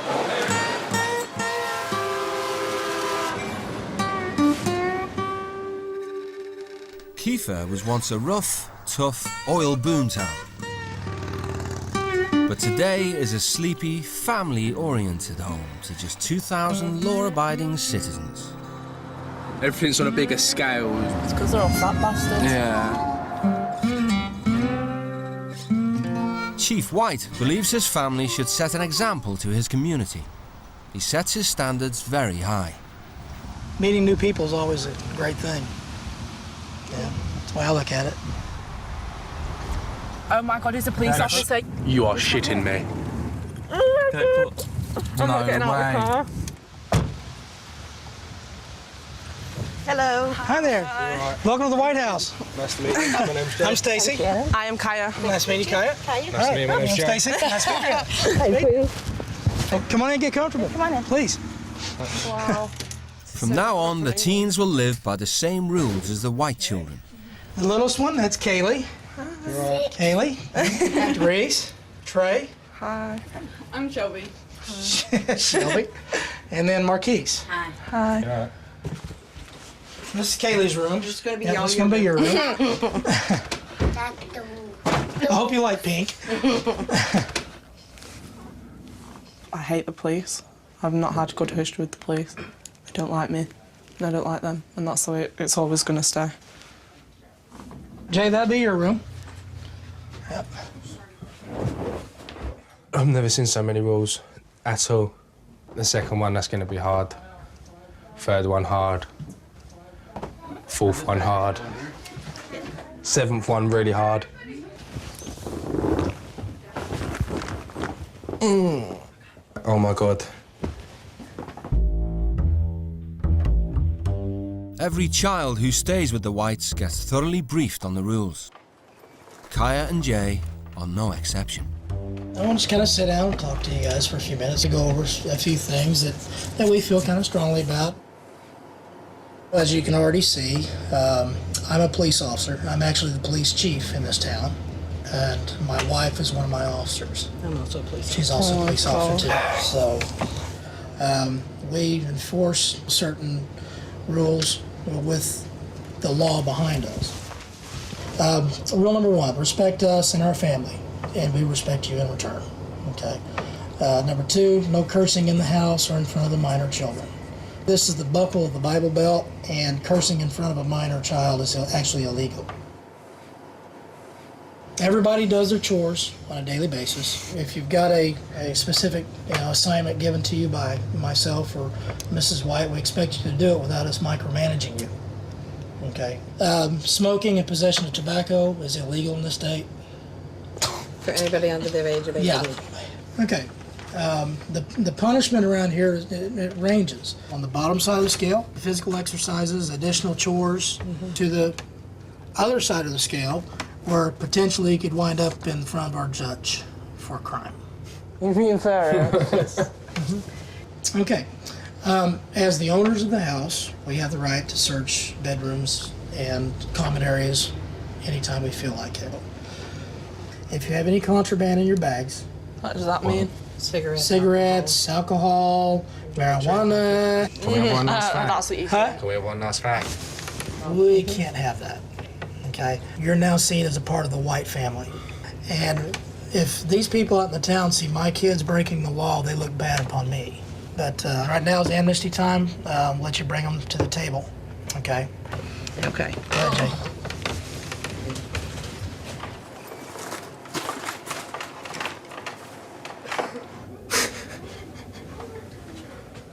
I have 5 fags and I'm going to be stressed. Hi, guys. Awesome. You went through that many already? Yeah, since the I've smoked got off the aeroplane. Huh? I smoked on mine. You smoked all of them? Yeah. And the matches are in there as well. Okay, guys, I'm going to give you the second and last amnesty that I'm going to give you to bring anything contraband to the table.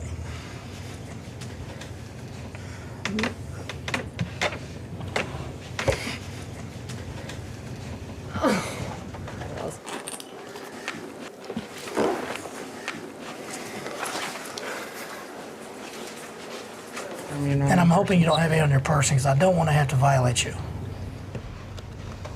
For Kaya and Jay, the Whites regime will take some getting used to. It's a cigarette. I don't see what's wrong with everyone smoking. Shit like that. That's my body. That's my decision. And the law states, and it's just like, well, at the end of the day, I don't care. They're going to make my life hell, I know they are, and I'll just do it 10 times back. I need you to go feed the fish and make up your bed, okay? As fully fledged members of the family, Kaya and Jay are expected to get straight down to work, just like everyone else. I won't do the breakfast dishes. Everyone can do their own dishes, I'm sorry. Cleaning the toilet. It's with a brush. It's still a toilet, though. There's not a chore on there that my 6-year-old daughter can't do. And hasn't done. For dinner, okay? Can't bother with them either of getting a physical punishment. It's alright, it's not as bad as Jay. He's got to clean the toilet. I didn't touch it.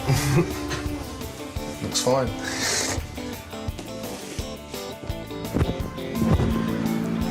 That was wet. I don't understand how somebody can expect to live in a house and not help out with the day-to-day stuff.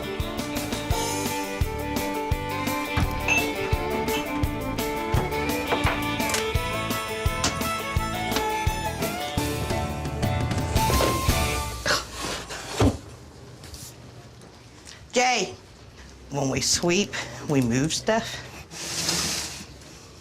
Okay? So I do need you to come back in through here and do another sweep, and that toilet needs to be cleaned. It's Jay's first taste of the all-American work ethic.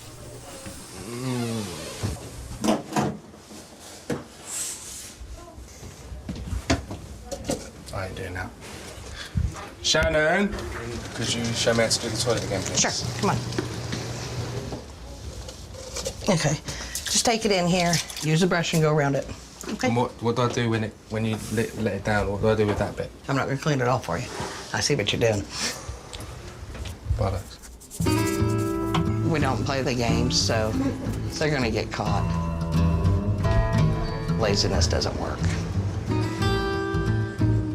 For Stacy, duty calls, so it's up to Shannon to supervise the day's main chore, clearing out the shed. Come on, guys, it's heating up here. Okay, guys, let me explain to you real quick. The reason why we do this yard clear up day is because in the town of Kiefer, if your yards and things are not cleaned up, you can be given a ticket, okay? The police department has to give these tickets out, so guess how bad it is if the chief of police has to write himself a ticket. Okay, so let's get that done. However you guys want to get them out, that's fine, but let's get all work together, okay? Kaya quickly finds a reason not to get her hands dirty. Spider, spider, spider, spider. I'm not doing it, there's spiders. Is there a massive spider or is she making a lot out of nothing? I didn't see anything. Did you not? I'm not going back in there. I don't understand why I should have to clean a shed. They're going on about how we get tickets for the land being dirty. Well, they should have fucking kept it clean in the fucking first place, shouldn't they? Why are we sitting? Because there's spiders. I just went in and there was a massive spider in there. Okay. Why don't you stand right here and let them hand you, if you guys are doing it in a pile, if it's that bad instead of sitting. Oh, it's not a difficult thing, guys. It is for us. This I'll go in there and do it all myself. No, I don't want you doing it all yourself. No, can't do that. It's breaking the law. You guys can get it done early when it's cool enough, or you can sit out here on your bum and let it get hot, but it's still going to get done today. Hoping for an easier life, Jay reluctantly gets back to work. But Kaya is standing firm. Well, I'm not taking part in it. I think you and I need to have a little talk, okay? I don't need to have a little talk. I have a phobia of spiders. I always have done, and I'm not going in a place where there's loads of them. I gave you another option. I can't lift heavy things, though, that's the thing. It's not all heavy stuff, and I don't expect you to lift stuff that they might be able to lift. But you can't tell me that you can't lift that because my 6-year-old daughter can lift that. If you don't want to get in there and do this, I can call Stacy back, and he can stand over you while you do it. Try it that way. I can't believe you just said that. Don't talk to me. Well, okay, then I'll call Stacy up and we'll get him up here. Do that, then. Seems to think right now that she's got a bigger attitude than what Stacy has. Maybe she needs to get a little respect for an adult. I'm only doing it because I don't want to fucking... You do it and you're letting into them, Joe. I'm not letting into them. I just want an easy ride. Shannon's called Stacy home to deal with Kaya. Oh, here we go. I'm not doing it.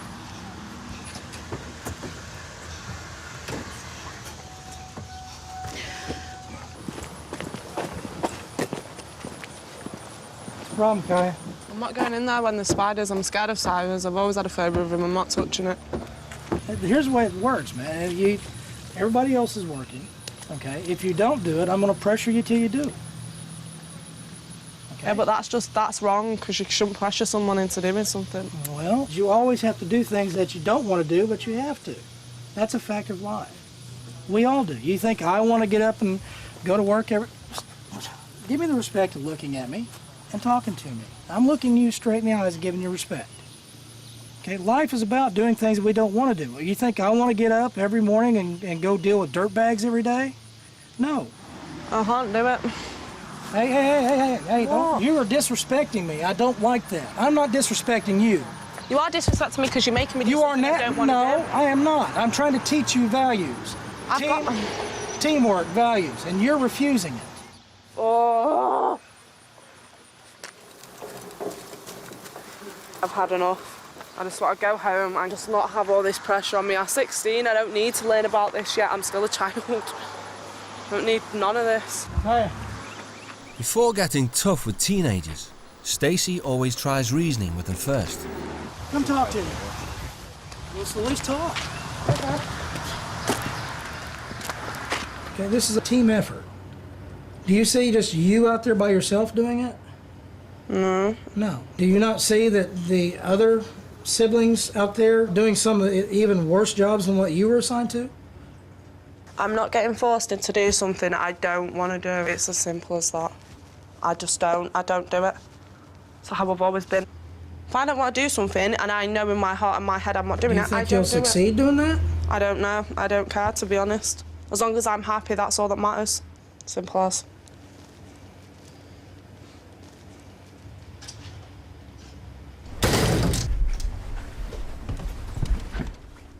When reasoning falls on deaf ears, Stacy fights fire with fire. Kaya, come here. For fuck's sake. Kaya. I'm not talking. Huh? I don't want to talk. You know what? That's not an option. I'm here. It's not an option whether I want to talk or not. And talk to me. I don't want to talk. Well, you know I do.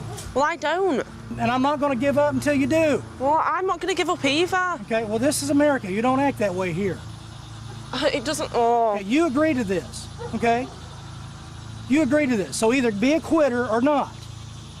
Okay? We don't quit around here. You make up your mind right now if you're going to quit. If you are, pack the trash and get out. Right, I will do. I'm not going to tolerate that crap. And I'm not going to tolerate shit off you either. You shouldn't speak to me like that. Go away.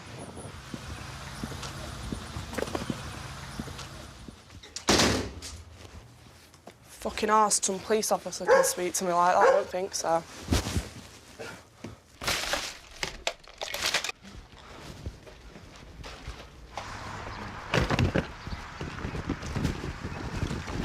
She just thinks that every time the going gets a little bit rough, I walk away from it.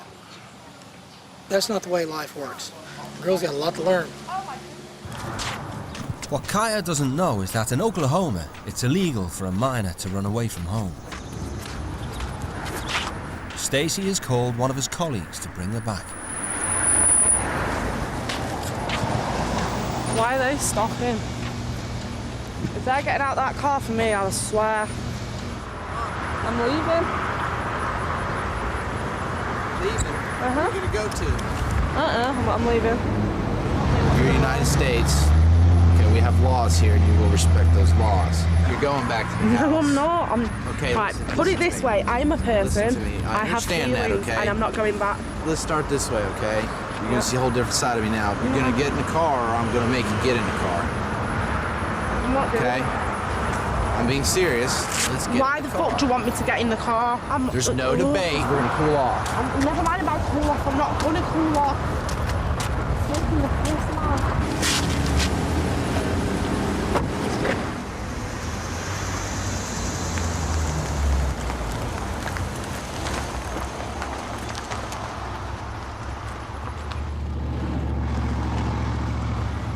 Okay, here's your first lesson in Oklahoma law enforcement, dear. You see what just happened to you? You don't care? Okay. Take her down to the station, lock her up in the holding cell so she can cool off.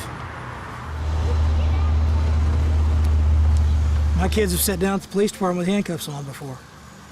You know, tough love. I mean, I've cared for her, which is the reason why we're going through all this.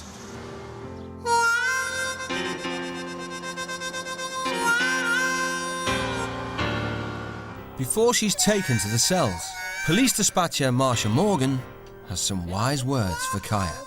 You have to listen to somebody somewhere. At your age, somebody has to give you guidance. You may be used to getting your own way. Here it's a little different. I knew it was going to be hard, but I didn't realise how hard it was going to be. It may not be something that you like, and I'm telling you right here, right now, life is not a bed of roses, and I don't know who promised you that, but whoever did, they lied to you. I can't physically do it. I'm emotionally drained. I would just want to go home and be with my family. But you have to give it a chance, Kaya.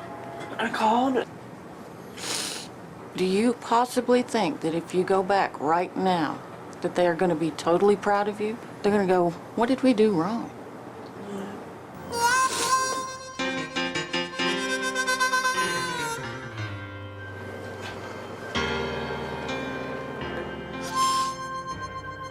Trying to get her to understand that at her age, she's not always going to get what she wants.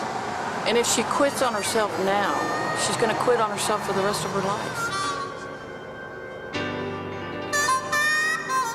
After 2 hours at the police station, Kaya is cornered into making a decision. I'm going to go back to the house. I'm going to give it one more shot tomorrow, and if I don't like it, I am going home.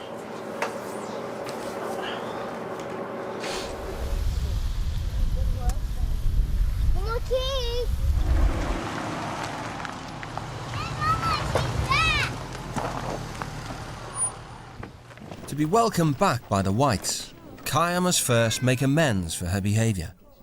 Yeah, I'm sorry for the way I spoke to you today. I'm being disrespectful. I appreciate that very much. Kaya, today was a real rough day for all of us. I want you to know how happy I am that you decided to stick with it. From this point on, you know, things go back to the way they were. We have the rules. We go to the rules. We do everything that we're supposed to be doing. As a family, as a team, and hopefully we'll just get through this week and with a much healthier respect for each other. I want you to understand that the only reason that I push so hard is because I care so much, and a lot of it has to do with my past as a police officer. It seems like I'm extremely hard, you know, but my heart is much bigger than my bite. So, can I get a hug? Yeah. I appreciate it. I do very much appreciate you sticking with it. It's okay. For Stacy, dealing with Kaya is an uncomfortable reminder of why he parents the way he does. I was still pretty young and into law enforcement, and I had a young lady that she was much like Kaya. She was pushy. She was rebellious against authority. She had shown pretty much most of the characteristics that Kaya shows now. I was so caught up in being a cop, so to speak, that I didn't take those extra steps like I did today to ensure that we got to the root of the problem. And the young lady committed suicide. So, I mean, it's always haunted me. Still does. A lot.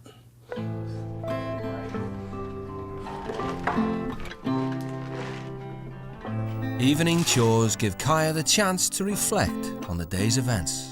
In America, they've got a strong opinion that they don't like quitters. They like people to just like get on with it, and you can't quit because some things in life you've got to do. That's the way they see it. Which is right, but sometimes it's annoying.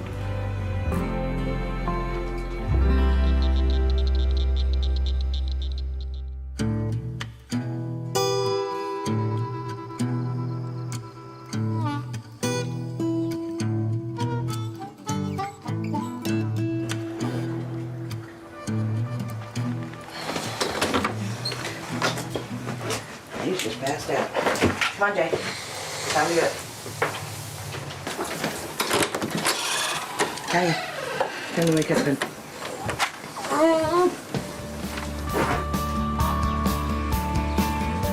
As Chief of Police, Stacey takes enormous pride in his community. He insists all of his children do regular volunteer work.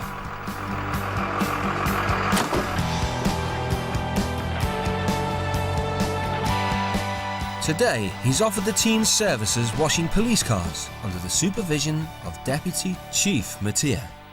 I just expect them to do the job right, get it done, and not complain about it. After yesterday's run-in with the law, Kaya's decided it's easier to do as she is told. Can't be asked of arguing with anyone. I just want to get on with it so I can get out of here and go back to the house. But work-shy Jay has a problem. Huh? It's just too hot, I'm not doing it. I'll do something else, but I'm not sitting there and cleaning cars. They're not even my cars, it's not even my community, Stacey. I know it's not your community, but it's our community. Look at the weather. I It's know. just too hot. I don't feel good. I just can't be bothered to sit Be there. quicker, and clean this listen to car. me.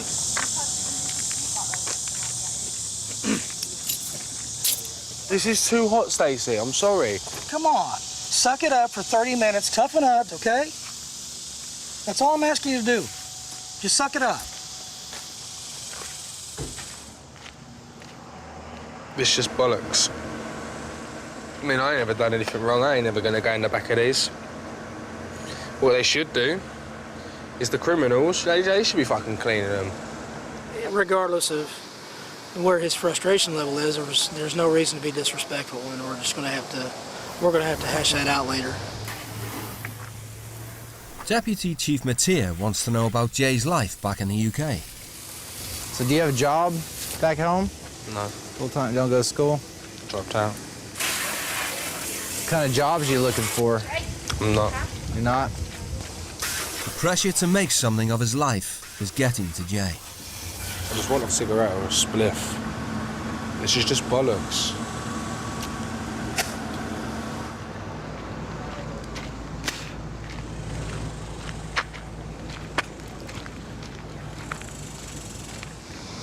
Hey, Jay. You all right, man? I need a cigarette. I need to smoke. Well, I can't let you smoke anyway here. It's against the law. And everything I do at home, I don't get stressed. I can't get stressed at home because I'm too high to get stressed. Here, I can't do anything. I can't even smoke. I don't even like smoking. I only smoke if I can't have weed, which ain't very often. Can't smoke that weed either, man. Oh, yeah, I know. It's not good for you. Makes you dumb.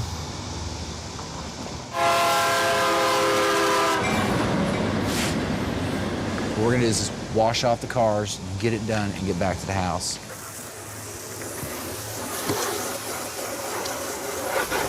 You're doing a good job. Jay begrudgingly finishes the job. But Deputy Mattia has got him thinking about his attitude. I don't have motivation back in England. There's just no motivation. I don't want to do anything. It's just like, so what? I mean, I'm with all my friends and everything like that. I know it's a little bit fun, but they do so much different stuff over here. Like, I don't know, it's just weird. Although Jay completed his task, Stacy has unfinished business to attend to. What happened out there today at the police department, okay, was, in my mind, totally unacceptable.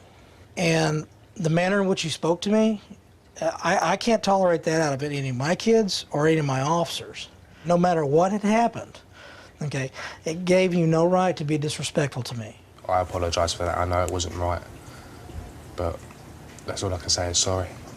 We need to have a clear understanding of how it works here. You broke one of the rules. Okay, so there needs to be a punishment for what happened. Okay, well, go get the rifle and we'll get started. Laziness and disrespect go against every value instilled in him during his service in the Marine Corps. Okay, 4 minutes to the rifle, go.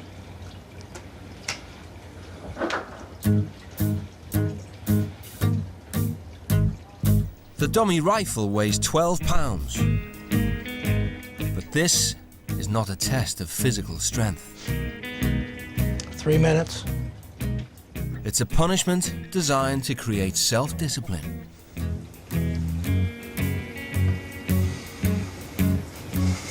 One minute. And one Stacy was made to do hundreds of times when he was a cadet.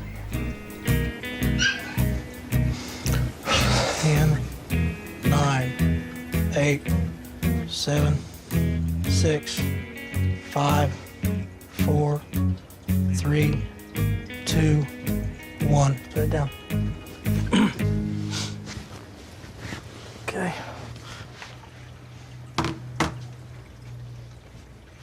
That's it. I'm proud of you, I really am. Yeah, it's that's a true man in the making right there. I mean, my gosh. I'm proud of him.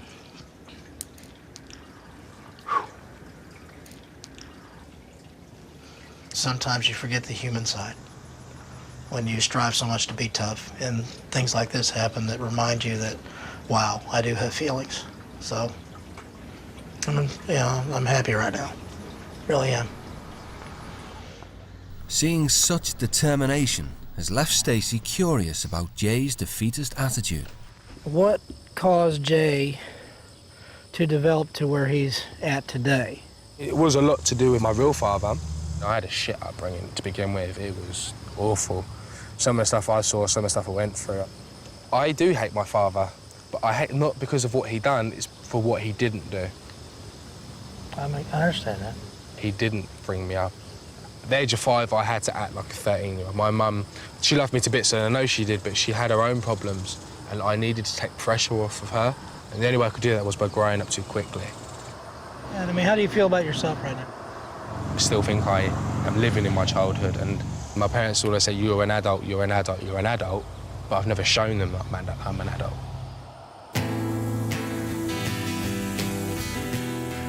Chatting to Stacy has got Jay thinking about home.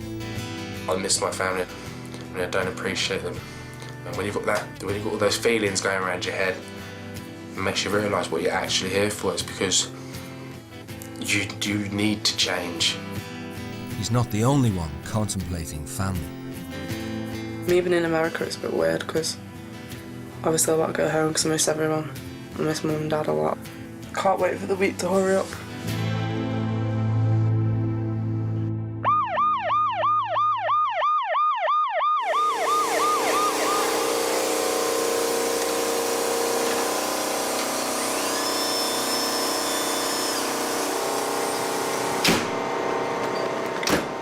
It's 2 a.m. Kaya has been rushed to hospital.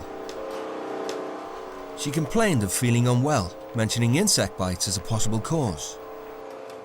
When she became unresponsive, Stacy called an ambulance. The doctors can't find any physical symptoms. Yeah, the medics have suspicions that it was a put-on episode. If she actually has a medical problem of any sort, it would have come out. They would have found it in there. You know, only Kaya knows. After extensive tests, Kaya is discharged. The doctors who saw her described her episode as most likely malingering. I'm just going to go and get some sleep before I act upon anything. You know, it's never a good idea to act when you're angry and tired.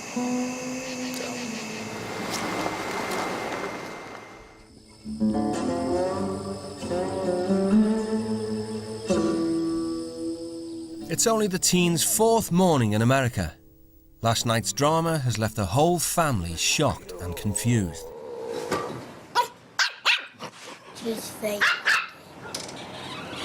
I don't know what to think. I think if she was fake, if she was fake, I don't think she would let it go that far. But hey, I've only known you like 4 days, so you never know. But Kaya has no doubts about what she's doing. I'm packing my suitcase because I'm going home. Because I'm ill, I can't do this. I'm physically drained. Actually, now I am. I'm going to give two shits what anyone says. With the doctor's diagnosis on his mind, Stacey has concluded that Kaya's episode was an elaborate plan to get home. Okay. First of all, how are you feeling? I mean, are you still feeling pretty sickly? Are you? I feel a little bit better, but what it is I feel I need to go to sleep, but I can't sleep because I've already slept enough.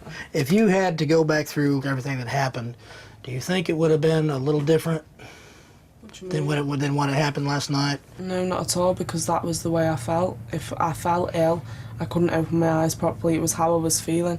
I can't change what happened last night. If I could, I would, but I can't. I'll tell you, I don't feel like it was really that bad. I think that your illness last night, okay, wasn't as extreme as led on to be. I personally, with having medical experience and training, okay,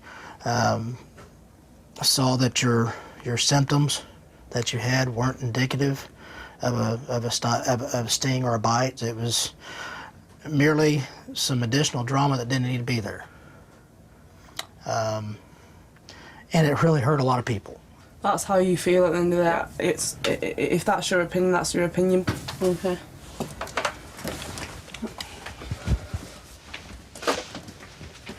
I'm not bothered. Because at the end of the day, I'm going home and that's it, it's finished. Excuse me. The conversation has confirmed Stacey's suspicions. All I want is an admission, but that's not going to happen. I tried. If this is the type of ethics that she's going to have, I think she needs to be sent home. I've gone as far as I'm prepared to go. He wants to inform Kaya's parents of the situation. Can I ask you, sir, have we had similar incidents to what happened last night in the past with her? She has played up and play acted, but not to that degree. We are gobsmacked by the way she's doing things, and it's ridiculous, So I think this is drama. She wants a reaction out of people. That's what she pushes for. I've come close to banging my head off a wall with her at some point. And, you can only go so far.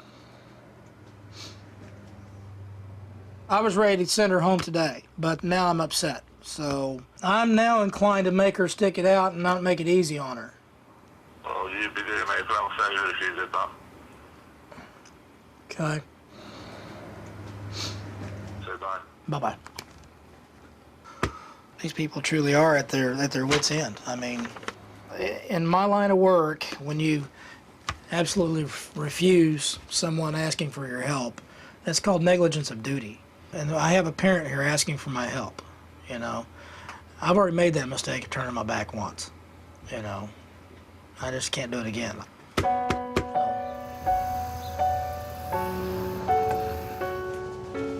Oh.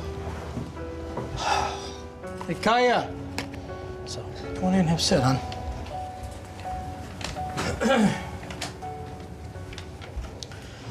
Okay. Your father made it very clear to me that he and your mother have endured unsurmountable pain, but that they love you so dearly, okay, that this was what they felt you needed. Yeah, I know that, but I'm still not staying. I know how my mum and dad feel. I know what I've done wrong. I'm not staying, I can't. Sorry. Your father nearly begged me to make you see this through. And with cracked voice, and I could tell what was beginning to be tears, was asking me to help. He doesn't need the help because he doesn't know what I'm going to be like when I get back. My mum and my dad don't know. What do you mean, how you're going to be? What do you mean? Like, this has obviously changed me a lot. What do you think you've learned? I feel like I've learned enough. They're expecting you to see it through. I don't care what anyone says, I need to go home. I can't do it. I just can't. Stop and think about it for a second for the words that you're saying, though. I can't. You can do anything you want to do. Yeah, but I don't want to. That's as simple as that. I don't want to stay.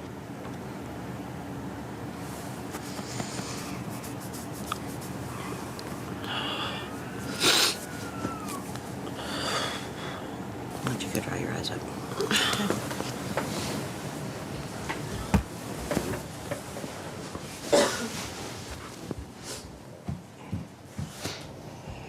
She's done. You know, making her stay here is going to create even more misery for our kids. I'm not going to go through that. I can't. It's hurting her family.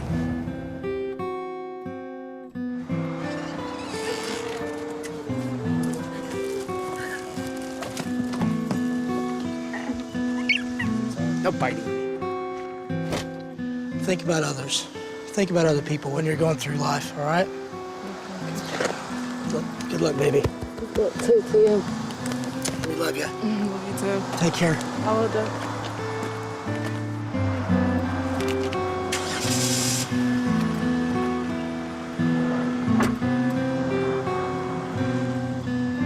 I'm sure she has, in her mind, gotten what she wanted, which was to be away from here and back home where she can act however she wants. But bottom line, she hasn't learned anything here. She'll continue on the destructive path in which she has chosen for herself. She's got a long road ahead of her. I wish her the best. I really do. For me, enough's enough. It's time to go home, back to where I belong.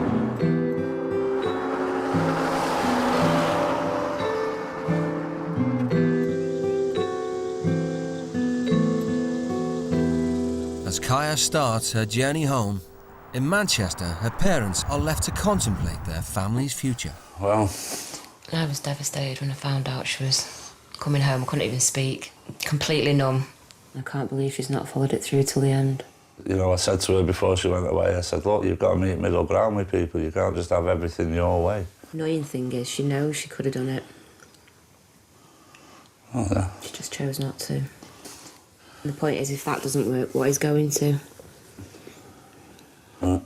Yeah.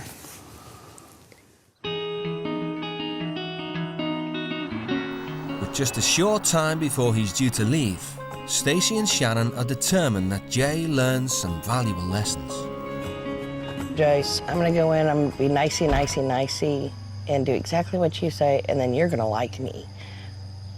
It tells me a lot that he doesn't have the confidence in himself to realize that he doesn't have to put the act on.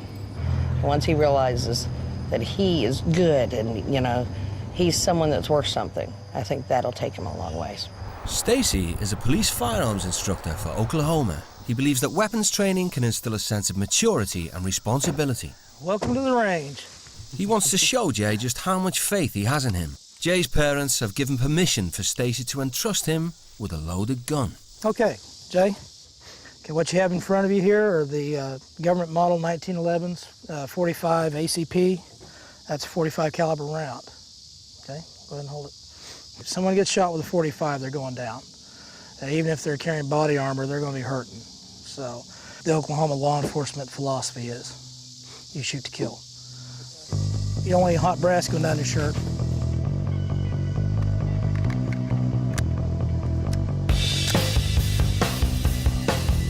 Fire when ready.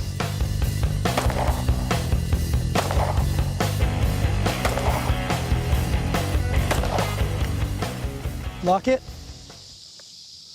Let's see what you did to him. Well, that guy's definitely dead and or badly wounded. That could have just saved someone. Mm-hmm. It's fun, isn't it? Want to do some more?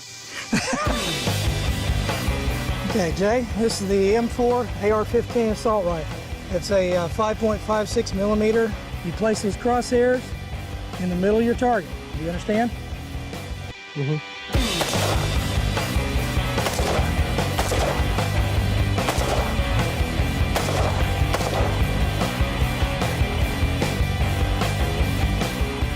Okay.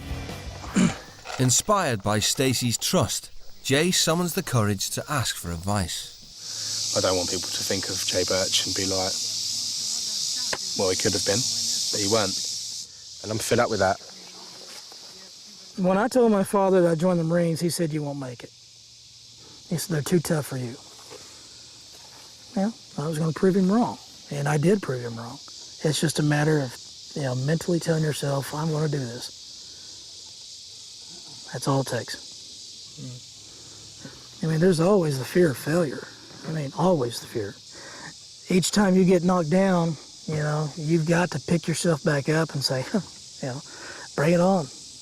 Hit me again if you want. I believe in you, and I have only known you for a week. And I'm telling you the truth.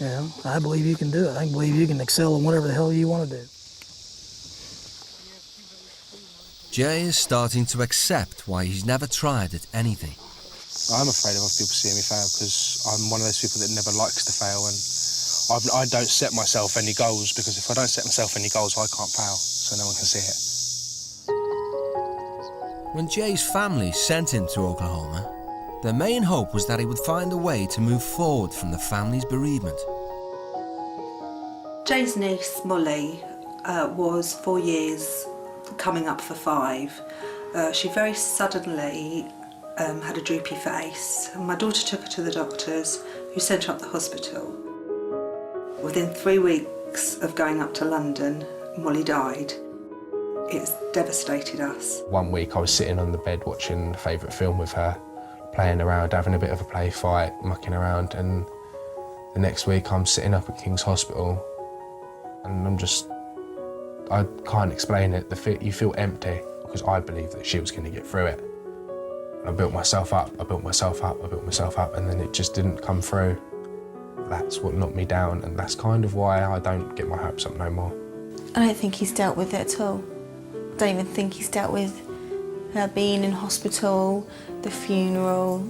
I think losing Molly has made him think, don't look into the future. There's no point in planning a future because it could all go wrong. It's Jay's last evening with the Whites. Stacey has news from home. We'll let you alone.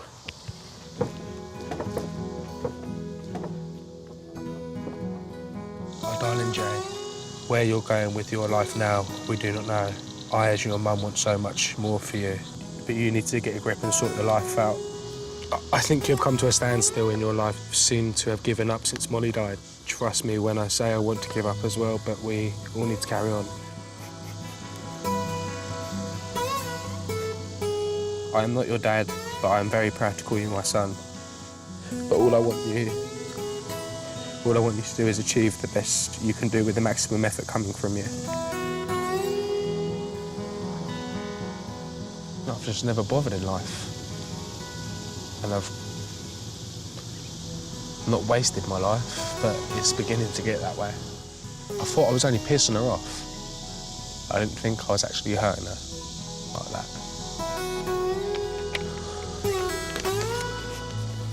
I've let them down too many times. I can't do it again. It's not an option no more.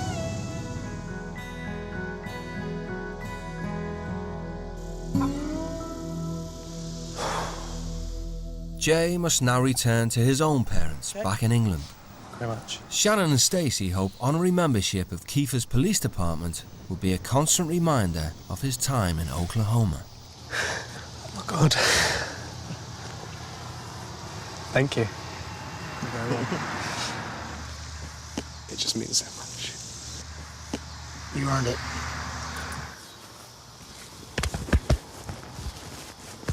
Thank you for coming into our lives. You didn't give up on yourself. They've made me see sense. They've made me see things that I wasn't willing to accept. I can do so much more with my life instead of just fucking about.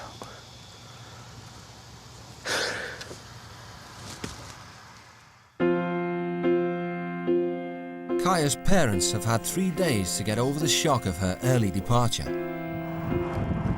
I'd like an acknowledgement, really, more than an apology. Just for her to know that what she did was wrong.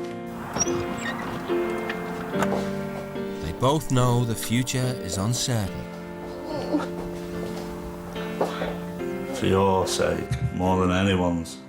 Not mine, not your mum's, your sake.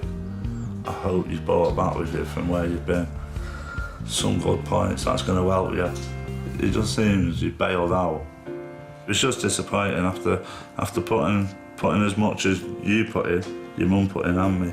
I'm sorry for what I've put you through in the past because I know it was wrong.